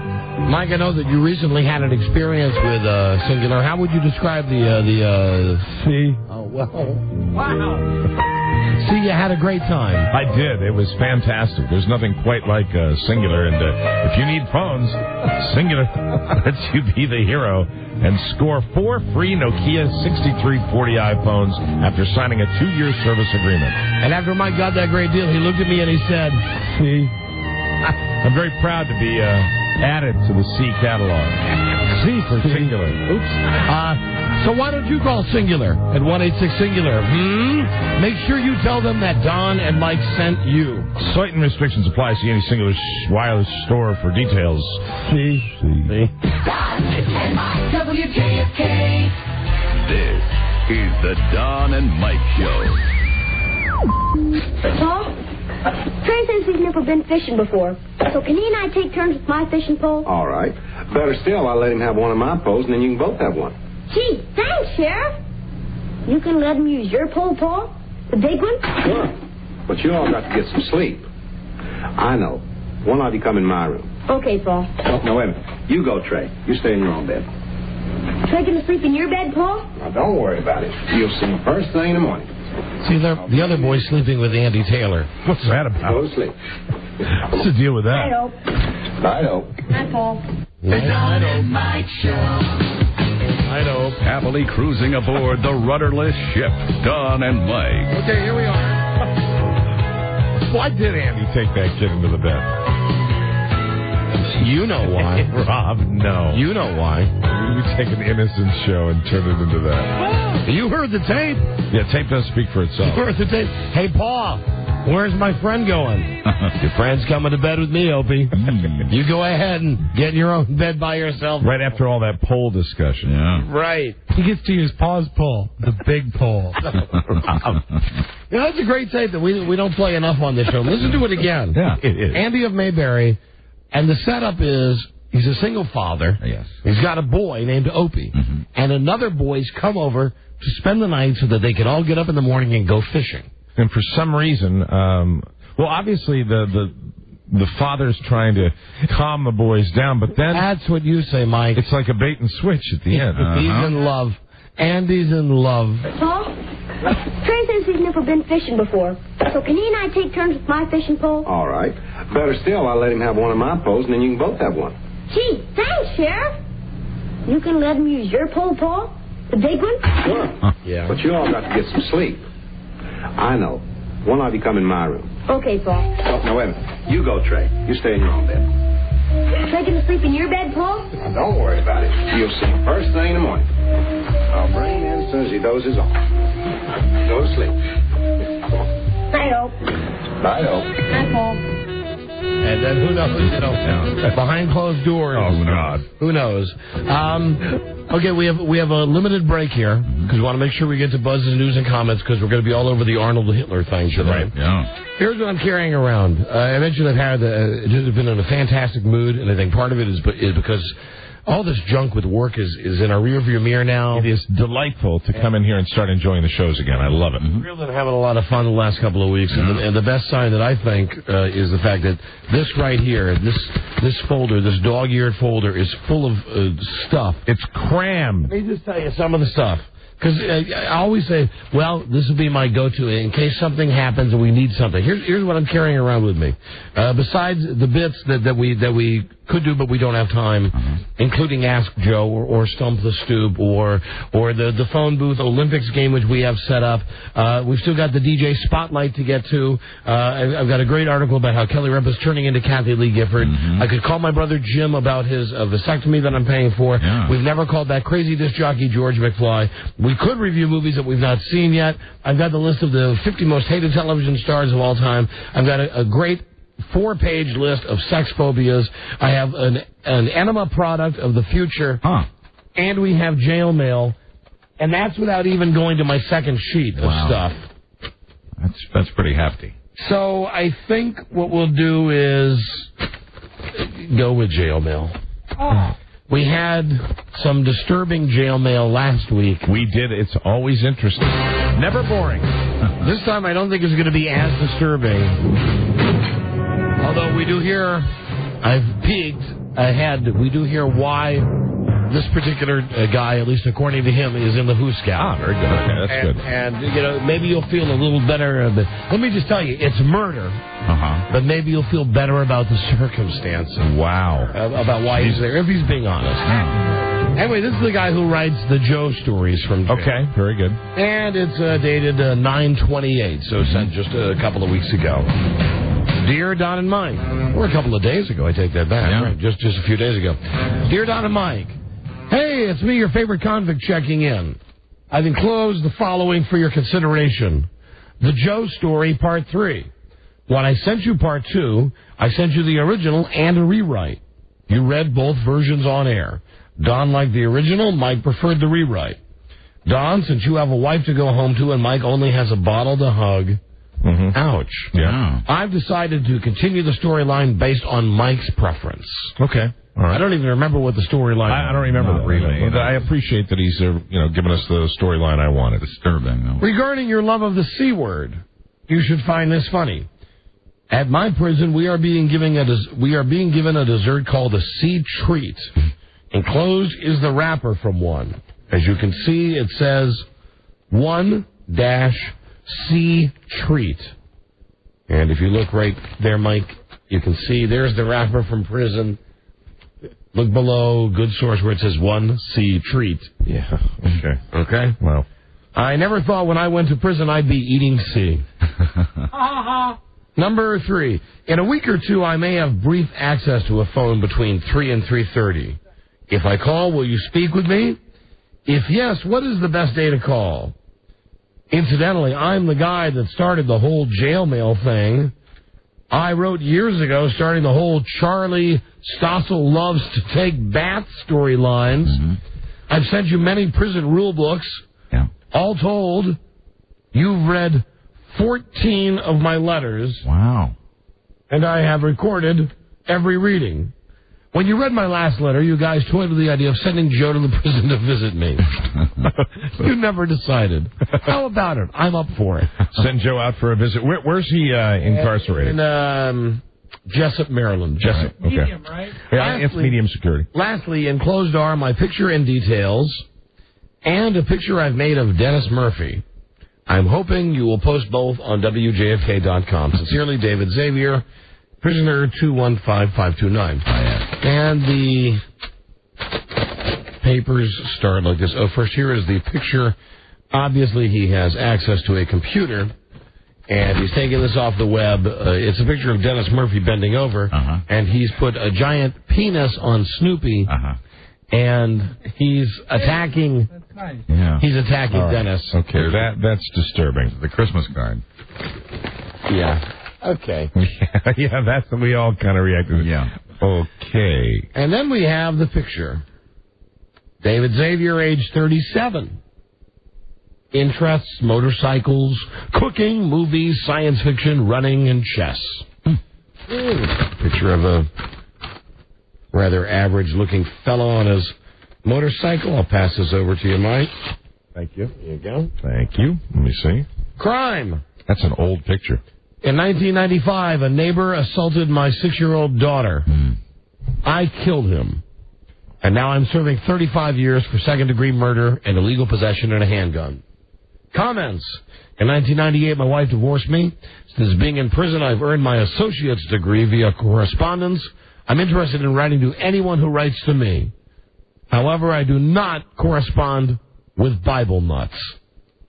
Fair enough. Okay. And then... So that's all he gives us on the... We got the homemade cartoon of Dennis Murphy and Snoopy with a giant How long penis. has he been in there? How long has he been in there? Says since 1995, I think it just said. I just crumpled that part up.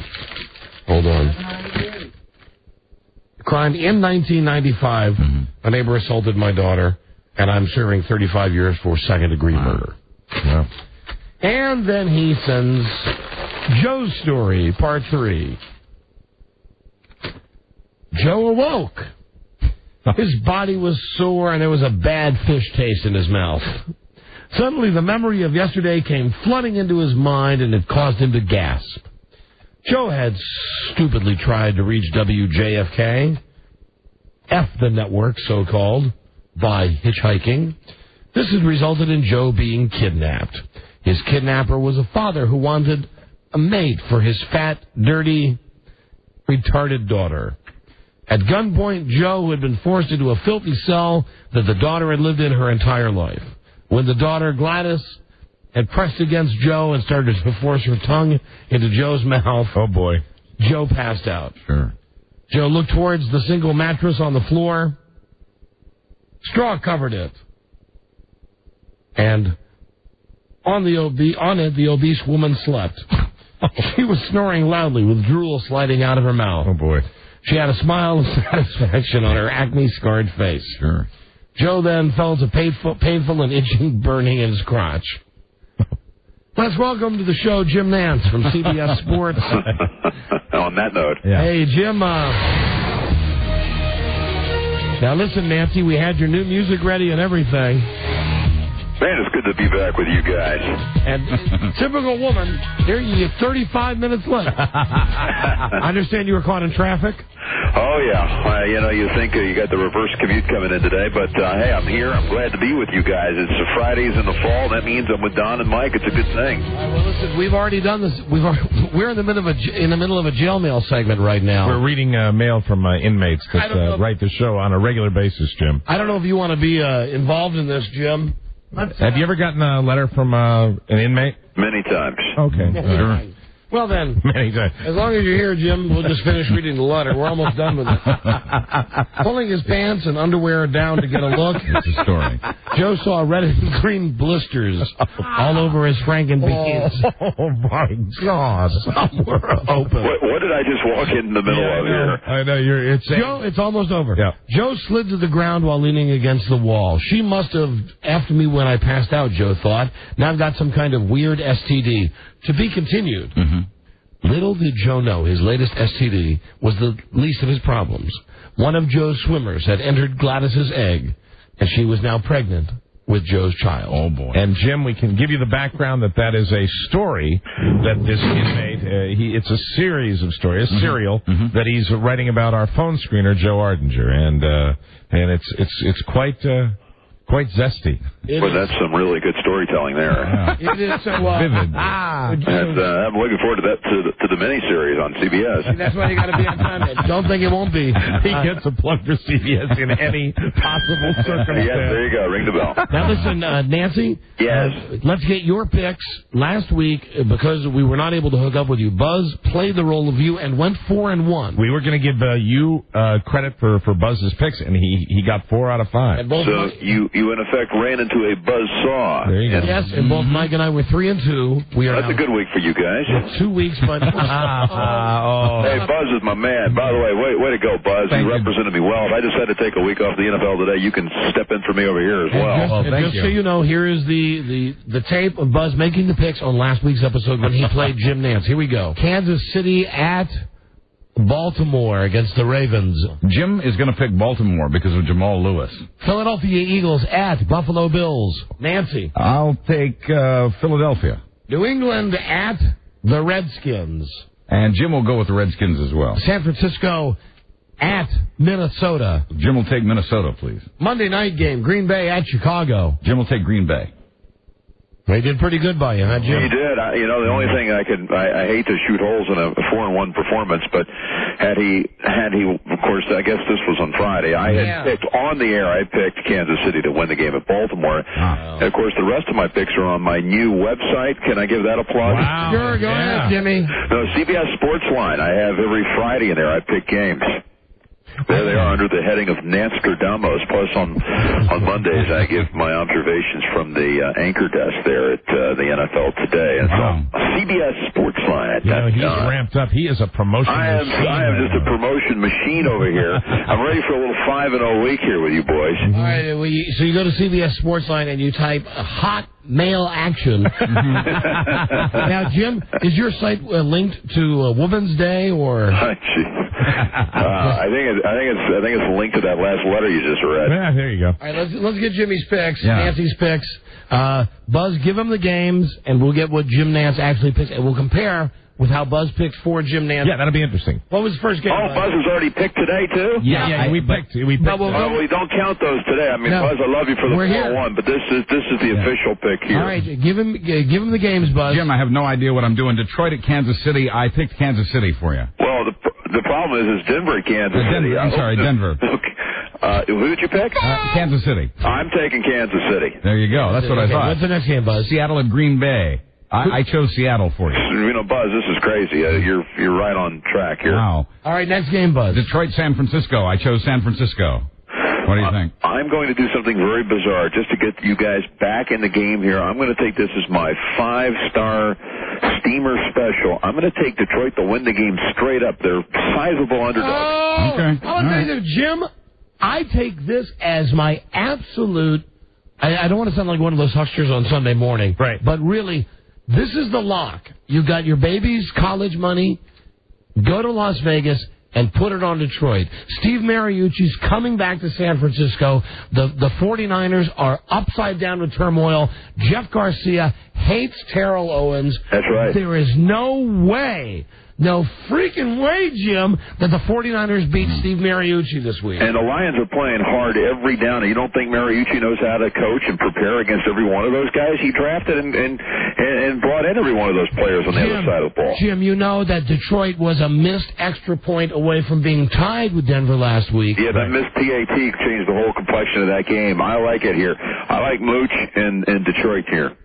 So you like Detroit? So who did you guys take? Don, you took Detroit. What did you do, Mike? I took San Francisco. Okay. And Jimmy, you're taking? I'm taking Detroit. He's taking Detroit. Oh, I thought you were taking San Francisco. All right, what's the next game? Washington, Philadelphia. I took the homer route. Jim, I chose the Skins.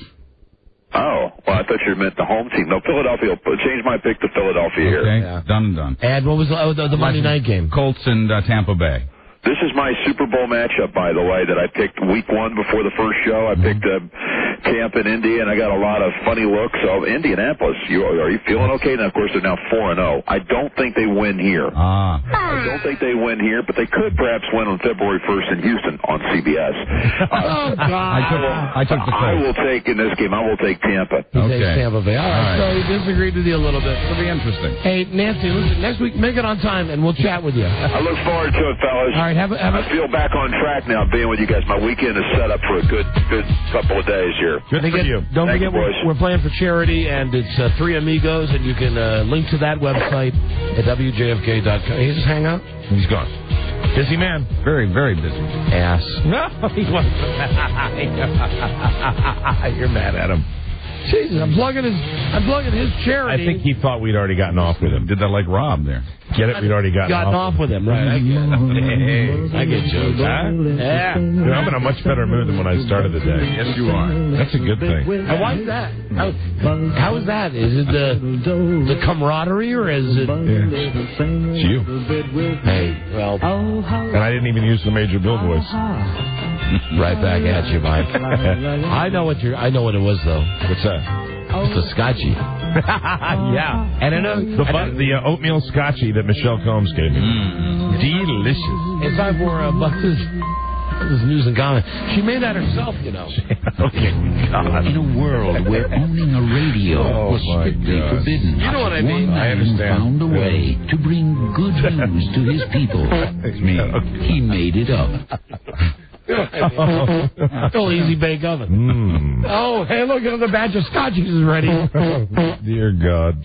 Right after the Keebler Elves. My word. Oh, Buzz? Yes. Oh, I know. The lead story is Arnold and Hitler. Let's go. How'd you guess? As Election Day approaches, Arnold apologizes and denies. Yeah. Okay. Doesn't matter. He's going to get elected, the hammerhead. That's right. Too great. While you're waiting for that story, let's get a caller 100. Who said...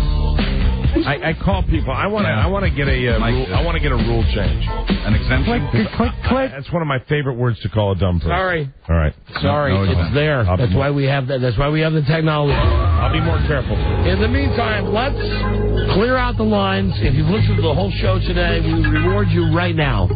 But you have to have listened to the whole show, specifically the first break today, the first half hour, 40 minutes, whatever it was. 877-365-3636. Call 100, answer the simple question, win the Casio Exelum EX S3 digital camera worth $500 from Mythbusters. Shows on tonight at 9 Eastern, 8 Central on the Discovery Channel. Entertain your brain. Very good. So answer the question, win the digital camera worth $500, and here's Dude Walker. Stay tuned for news and comments. Comments coming up. Don and Mike Show. That was all very professional, Don. This is the Don and Mike Show. What's the word from Planet Crackpot? The Don and Mike Show. You got it right that time.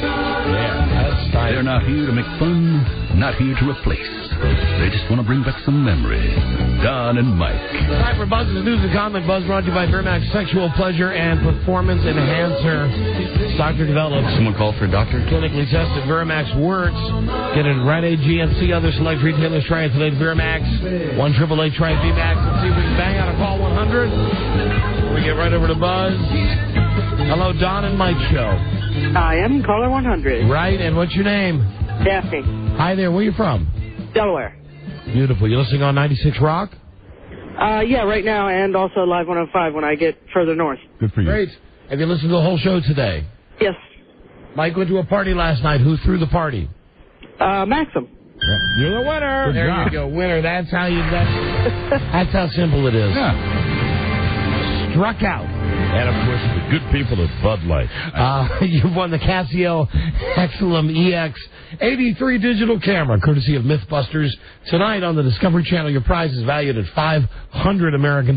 Thank you, my friend. Thank you. Have a great weekend. You too. Thank you for listening on 96 Rocks. And now here is Buzz and, my God. Yes. Oh, my God. I'm so stupid, but I'm still going to get elected. As I mentioned last night when I was leaving the station, it had just happened when we got off the air. Mm-hmm. I got in my car, turned on the radio.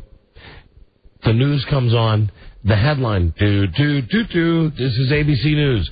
Arnold Schwarzenegger says he never said Hitler was a great man. Like, that's the lead. Right. That's the lead. Okay, Buzz, there's more news about this today. Here we go. Sure is. As we mentioned yesterday, Arnold's apologizing for the way he has treated women. To the 6 women who say he groped them against their will, he says he thought at the time he was being playful. Now he says he's deeply sorry. But today, as Don just mentioned, Arnold has a new problem. It's a quote from an interview Arnold gave in 1975 when he was making the movie Pumping Iron. Right. The quote goes, "I admired Hitler because he came from being a little man with almost no formal education up to power. I admire him for being such a good public speaker and for what he did with it." Arnold went on to say he wished he could have an experience, quote, like Hitler in Nuremberg Stadium and have all those people scream at you and just be in total agreement, whatever you say. End quote. Today, they're going to elect this man governor. Yeah. What an ass. I mean, the thing is, that's the biggest joke that we've alluded to with Arnold. Right. The whole time we talked about him. Absolutely. And now somebody calls him on it, and it's like, well, I don't remember. 20 years, I don't remember. I think you'd remember being quoted on that one. Mm-hmm. I mean, you're in a formal interview situation. No matter how stupid you are, they say Hitler good or bad, and you say, hey, pretty good. Wow. I mean, that's amazing.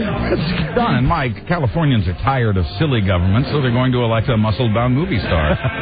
Today, Schwarzenegger tells ABC News, quoting again, "I cannot remember any of these.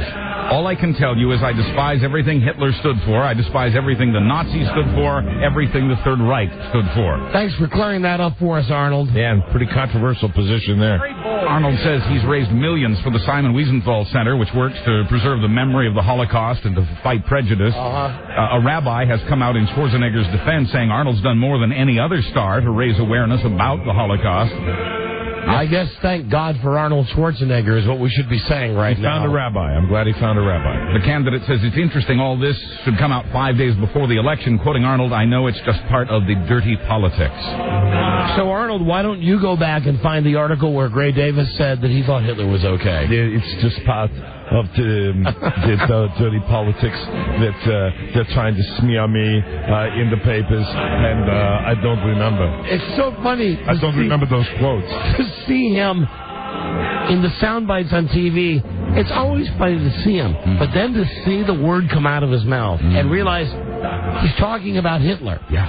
I mean, it's just moron politics. It's like, now I will come out and say it was disgusting, horrible, and bad, because that's what I'm saying. This is ridiculous. And you know what? It's making me mad. I don't remember saying it. Hitler was not good. I'll be back. Hasta la vista.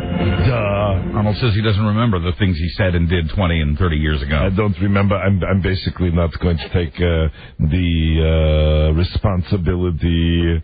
No, I can't do that right now. I'm just stupid. You'd think it was a presidential election on my birthday next Tuesday. Jennings, Rather, and Brokaw will anchor their newscasts from California that day. Received a phone call. Did you get that? Yes. That's why I'm saying what I'm saying. I received a phone call this week by my butler, RJ. Yeah. Raymond called and said this was the conversation. I should have saved the message. Mike, this is RJ. Just give me a call. I need to know what the price ceiling is for Buzz's gift. Very good. So you're going to get something special. Excellent. That's wonderful. Tuesday, Buzz's birthday. I'm glad there's an election. RJ, if you're listening, call me, and I'll get you the credit card information, and get him something nice. Don't hurt Buzz the way you hurt me. I won't.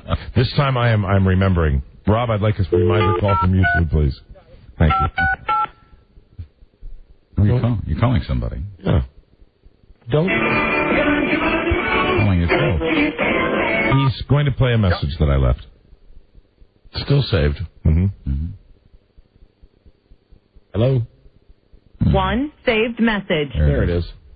First, from Mike. Received September 18th at 4:16 p.m. Your birthday. Hello, Don. This is Mike, Don. Don, I'm sorry about forgetting your birthday today. I feel bad about it. I'm never going to erase that message. You shouldn't. I'm never going to. Anyway, next Tuesday it's the recall, and it's Buzz's birthday. Very good. Right, and Jennings, Rather, and Brokaw will anchor their newscast from California that day, and their networks are gearing up for way into the night election coverage. In fact, Jennings is already there this evening. An ABC News executive says he knows that we know that none of this would be happening if it weren't for Arnold. The election could be close thanks to the last-minute allegations against the front-runner. Yeah. But once Arnold is elected, he has a plan. See, here's the thing. Everybody's known this. Everybody knew that he grabbed girls' boobs. Mm-hmm. Sure. There's been this... The thing that we never came out and said was that there were these stories in the tabloids that his dad was a Nazi. Right, a Nazi sympathizer. That's always the angle we've gone at. And if guys as dumb as us find out this stuff... Right, exactly. You know, because we read the tabloids... Well, everybody has to know. So I can't think he was shocked by any of this. You know, I'm sure at one point they were sitting around the strategy meeting going, we've been pretty lucky thus far. They've not mentioned the Teats or Hitler. Well, it could happen at any time. What I'll do is, I remember when I did the interview, because I admired Hitler so much, and I'll just say I don't remember. And we've got to get rid of Davis. But, Arnold, aren't you concerned that people will think you actually... Arnold, off the record. Yeah. What do you think of Hitler? I admired how he got to power and was a little guy. And the thing is that, you know, he rose to power. And he went into the stadium and everybody cheered him. And agreed with him. It was pretty cool. You know, like I've said before, I'm torn on this. We broadcast to California, to San Francisco, to Sacramento. You know, part of me wants to say, don't do it. The other part says, sure. From comedically, you want to go ahead. Even if we're not doing a radio show, do it. I just want to see what happens. We're counting on you, California. I want to see what happens. It's going to be Jesse Ventura times 1 million. California. The thing is, he's such a dope. He's just, you know, those Jingle All the Way tapes. Right. That's what I keep going back to. That's what he is. Yeah, that's Arnold. And I says, I'm so angry. And there'll be a long line.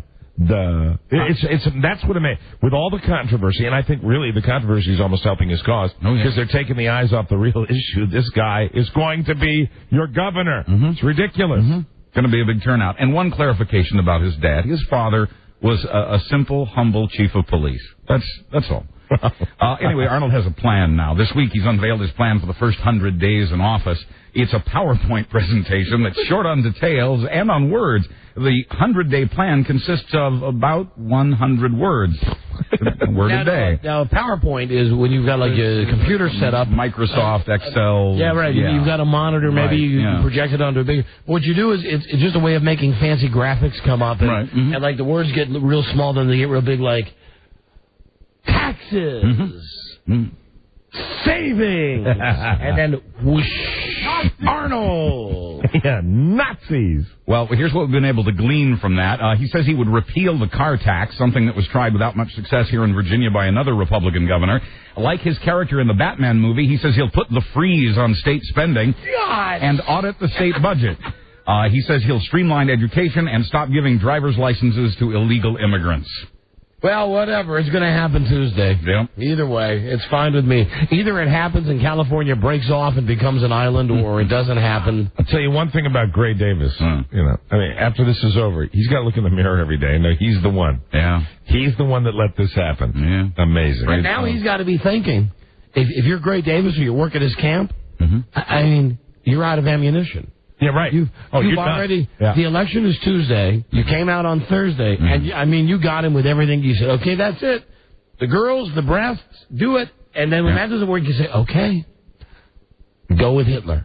Yeah. And they go with Hitler. And nothing. And look at us, nothing. Tonight it'll be da-da-da-da-da-da. I'm Mary Hart. Arnold Schwarzenegger. He's the Terminator. Blah, blah, blah, blah, blah, blah, blah. Hitler. Arnold Schwarzenegger. Yeah. And that's it. That's it. Name out there, everybody's going to vote. A quick and unscheduled Rush Limbaugh update for you. Limbaugh is promising his audience to come clean over the allegations he's being investigated for illegally purchasing painkillers. He stammered while talking about the subject today on his nationally syndicated radio show. And the other development this afternoon is CNN is reporting that the maid, the housekeeper, who spilled the beans about his alleged pill use, says that she was paid hush money not to talk about it. Again. Wow. Just a tip to Rush Limbaugh. If you're going to come clean with this, you come clean. Do it. Don't make it like appointment radio. Don't make it so that you say, I'm going to tell you everything Monday at noon, and then Monday say, I'm going to tell you everything Tuesday. Just, it should have been done today. Yeah. It should have been done yesterday. Hush money. Boy, it just keeps getting better for him, doesn't it? Hold on, Buzz. Man, what a great day. It is, isn't it? Hitler, Arnold, Rush, pills. You're just this far away from doing The Bachelor for us. What a great day. Wow. Stay right there. Buzz will be right back. Okay, everybody. Hold on. This is the Don and Mike Show. Gosh, I hate to interrupt. It's all been so incredibly fascinating and entertaining and instructive. Really, the time has just flown by. The Don and Mike Show. Nice. The Don and Mike Show. And now, here's Buzz. God, I'm a faggot. I select the music here. You love this one. Yeah. Is that Tommy voice again? Nope. Grassroots, Mike. Oh, Grassroots. Grassroots. Someday I'll have my own label. Tag Records. Good for you. Hi. This is my face going round and round. And there'll be records. How about your face inside a green apple? They won't be CDs, they'll be records. Yeah. Big records, 78 RPM jobbers. 78, how long? They'll be yellow or... Bob Hope may still be dead, but... I want to tell you, Buzz. Yes? Wow, yeah, here we go, dead. There's the door, baby. Bob Hope may still be dead, but he's not through doing stuff. Otherwise, a notorious penny pincher in this life, Hope set aside $50 million for a museum. He didn't say what museum. He didn't even say what kind of museum. The Smoking Gun website says the most likely subjects would be comedy, broadcasting, or the comedian himself. I tell you, this Bob Hope Museum. Wow. Yeah, set up $50 million, baby, for a museum. Wow. Yeah. Wow, nice museum. What kind? I don't know. I don't care. Don't care. Doesn't bother me. Wow. Museum. God, I don't want to talk to Johnny Cash. I don't care. Wow. A museum of boxing gloves. You tell John Ritter, go F himself. He was on one show. Not going to my museum of oversized boxing trunks. Turn it into a nice teat museum. The Smoking Gun website turns up all kinds of interesting things, mostly by rifling through and in some cases going to court to get documents that are a matter of public record. The website says Mike Tyson, for instance, is about $30 million in debt according to his bankruptcy papers. I know there's a lot of stuff Mike Tyson doesn't like. I don't shower much. Why? There's things you see. I just don't. Like what? You see guys' genitals and guys' rectum. The website says, nevertheless, Mike Tyson, in spite of his economic situation, is still spending nearly $19,000 a month on clothing. That's right. Even a thug wants to look his best. But that's a sizable piece of the $57,000 he spends each month altogether. Wow. Yes, Virginia. Yes? I'm just doing the math in my head. Yeah. I mean, a pair of Dockers runs you $25-30, right? My gosh, he must buy a lot of no need for ironing, throw right in the wash, wear them khakis. Izod shirt, $28. Pair of khakis, $30. Rectum, priceless. Yes, Virginia and the rest of America, there is a benefer. That is to say, the wedding is still on. Oh, no. Ben says he and Jen are still together and will still get married. Does he know? Huh? we don't care anymore? Yeah, it's over now. Do they know that when I say we, I mean everybody listening right now, and even those people who are not listening to our show. That's it. They don't care anymore about Ben and Jen. People who used to care have stopped caring. Right. Yes. Yeah. No, I don't think he has a clue. Screw him. Because never mind that he invited it, Ben seems irritated now by all the publicity. No, he's not retarded. Quoting him. He's not retarded. No, he's not retarded. Brad Pitt. No, he's not retarded. Quoting him. No, he's not retarded. What was that? Quoting him. Brad Pitt and Jennifer Aniston don't get hounded like this. Oh, God. He's so full. No, he's not retarded. I made the mistake of renting Daredevil. Yeah. The two, I love the superhero movies, and the two that I hadn't seen were Daredevil and Hulk. And everybody had told me, Hulk really sucks, but if you like Spider-Man, you're going to like Daredevil because it's kind of in the same vein. And I watched it, and even though I read the Daredevil comics when I was a kid, and they stayed with the script as much as they could to be true to it. Right. I couldn't get past the fact that it's Ben Affleck. No, he's not retarded. That it's Ben Affleck. Big, oversized head Ben Affleck. Just a dopey-looking guy. He can play the tard card. He should do that. Yeah, maybe. He should look at this point for a nice Forrest Gump role. Absolutely. Something we could believe him in, something that would help his credibility a little bit. Typecasting. Right. The tard card. Oh, by the way, I wanted to mention they caught the bear that keeps invading David Letterman's house. Apparently it's broken in 3 times now, and the last time they trapped it on the front porch, and they're putting it out in the mountains, and hopefully it'll den for the winter. You did a Letterman gesture there, didn't you? Oh, sorry. You were very Letterman-esque when you were putting it out there. Sorry. You do that sometimes. I look to him. Right. As witnessed by this next story. Is there any news about his baby? Or no, getting married? Or haven't heard another thing. Like the staff, apparently, the people who work for him, still trying to find out for sure. He really guards his privacy better than anybody. Yeah, I admire that. I really do. Whenever Letterman does look on the bright side of something, he uses the phrase, no one was injured, no one was arrested. But nobody could say either of those things today about troubled rock chick Courtney Love. I love your cliches, Buzz. When you bring them out. Troubled rock chick Courtney Love. She's been injured and arrested. Oh, no. Los Angeles police responding to a burglary call found Courtney outside a house other than her own. There was a broken window, and they say she was high on some narcotic. Maybe trying to score for a rush. I don't know. Oh, wow. A few hours later, she was in a local hospital reportedly being treated for an overdose. She's out on bail now. Neither she nor her people have any comment. Courtney, please. There must be more. Darling. Where's the good one? I'm cycling through. There you go. Thanks, Courtney. Weapons of mass destruction or weapons of misdirection? The head U.S. weapons hunter in Iraq says that after 4 months of searching, neither he nor his people have found any of the weapons President Bush used as a reason to start that war. The latest survey by CBS and the New York Times shows that 53% of us now believe that starting the war was a mistake, which is what the French and other countries were saying all along. The Pentagon's already spent $300 million looking for those weapons and has another $600 million set aside to continue the search. Who am I to tell you, Buzz? I mean, you just report the news, but don't ever make it sound like the French were right. Okay. And we've got, even if we were wrong on that, don't ever make it like that. We got to wrap it up, Robbie says. My faux pas. In sports, St. Louis Rams quarterback Kurt Warner is moonlighting as a TV star. Faux pas, I get it. Kurt Warner about to release a line of videos featuring him and 8 other animated sports ball characters who will help solve kids' problems with teamwork. And finally, the Miami Dolphins hot tub is getting the blame for a breakout of staph infection among the players. Linebacker Junior Seau was in the hospital for a couple of days last week because of it. 3 other players have also been stricken. The contagious bacterial infection causes boils and swelling. I don't like the boils, but I don't mind the swelling. Oh, God. I'm Buzz Burbank on the Don and Mike Show. Thank you, Buzz. All right, that's it. We got to go. Staph infection. Funny. Have a great weekend. Don't hurt yourselves. Love you, Frida. Love you, Bark. We'll try to do better on Monday. We'll see you then. Good luck to you. Good day to you, sir. I mean, and good luck to you. Thank you, Don. Good day to you, sir. Good day to you. And you, friend. That is a delicious scotchy. BM. Adolf Hitler. Arnold Schwarzenegger. Rush Limbaugh. Pills.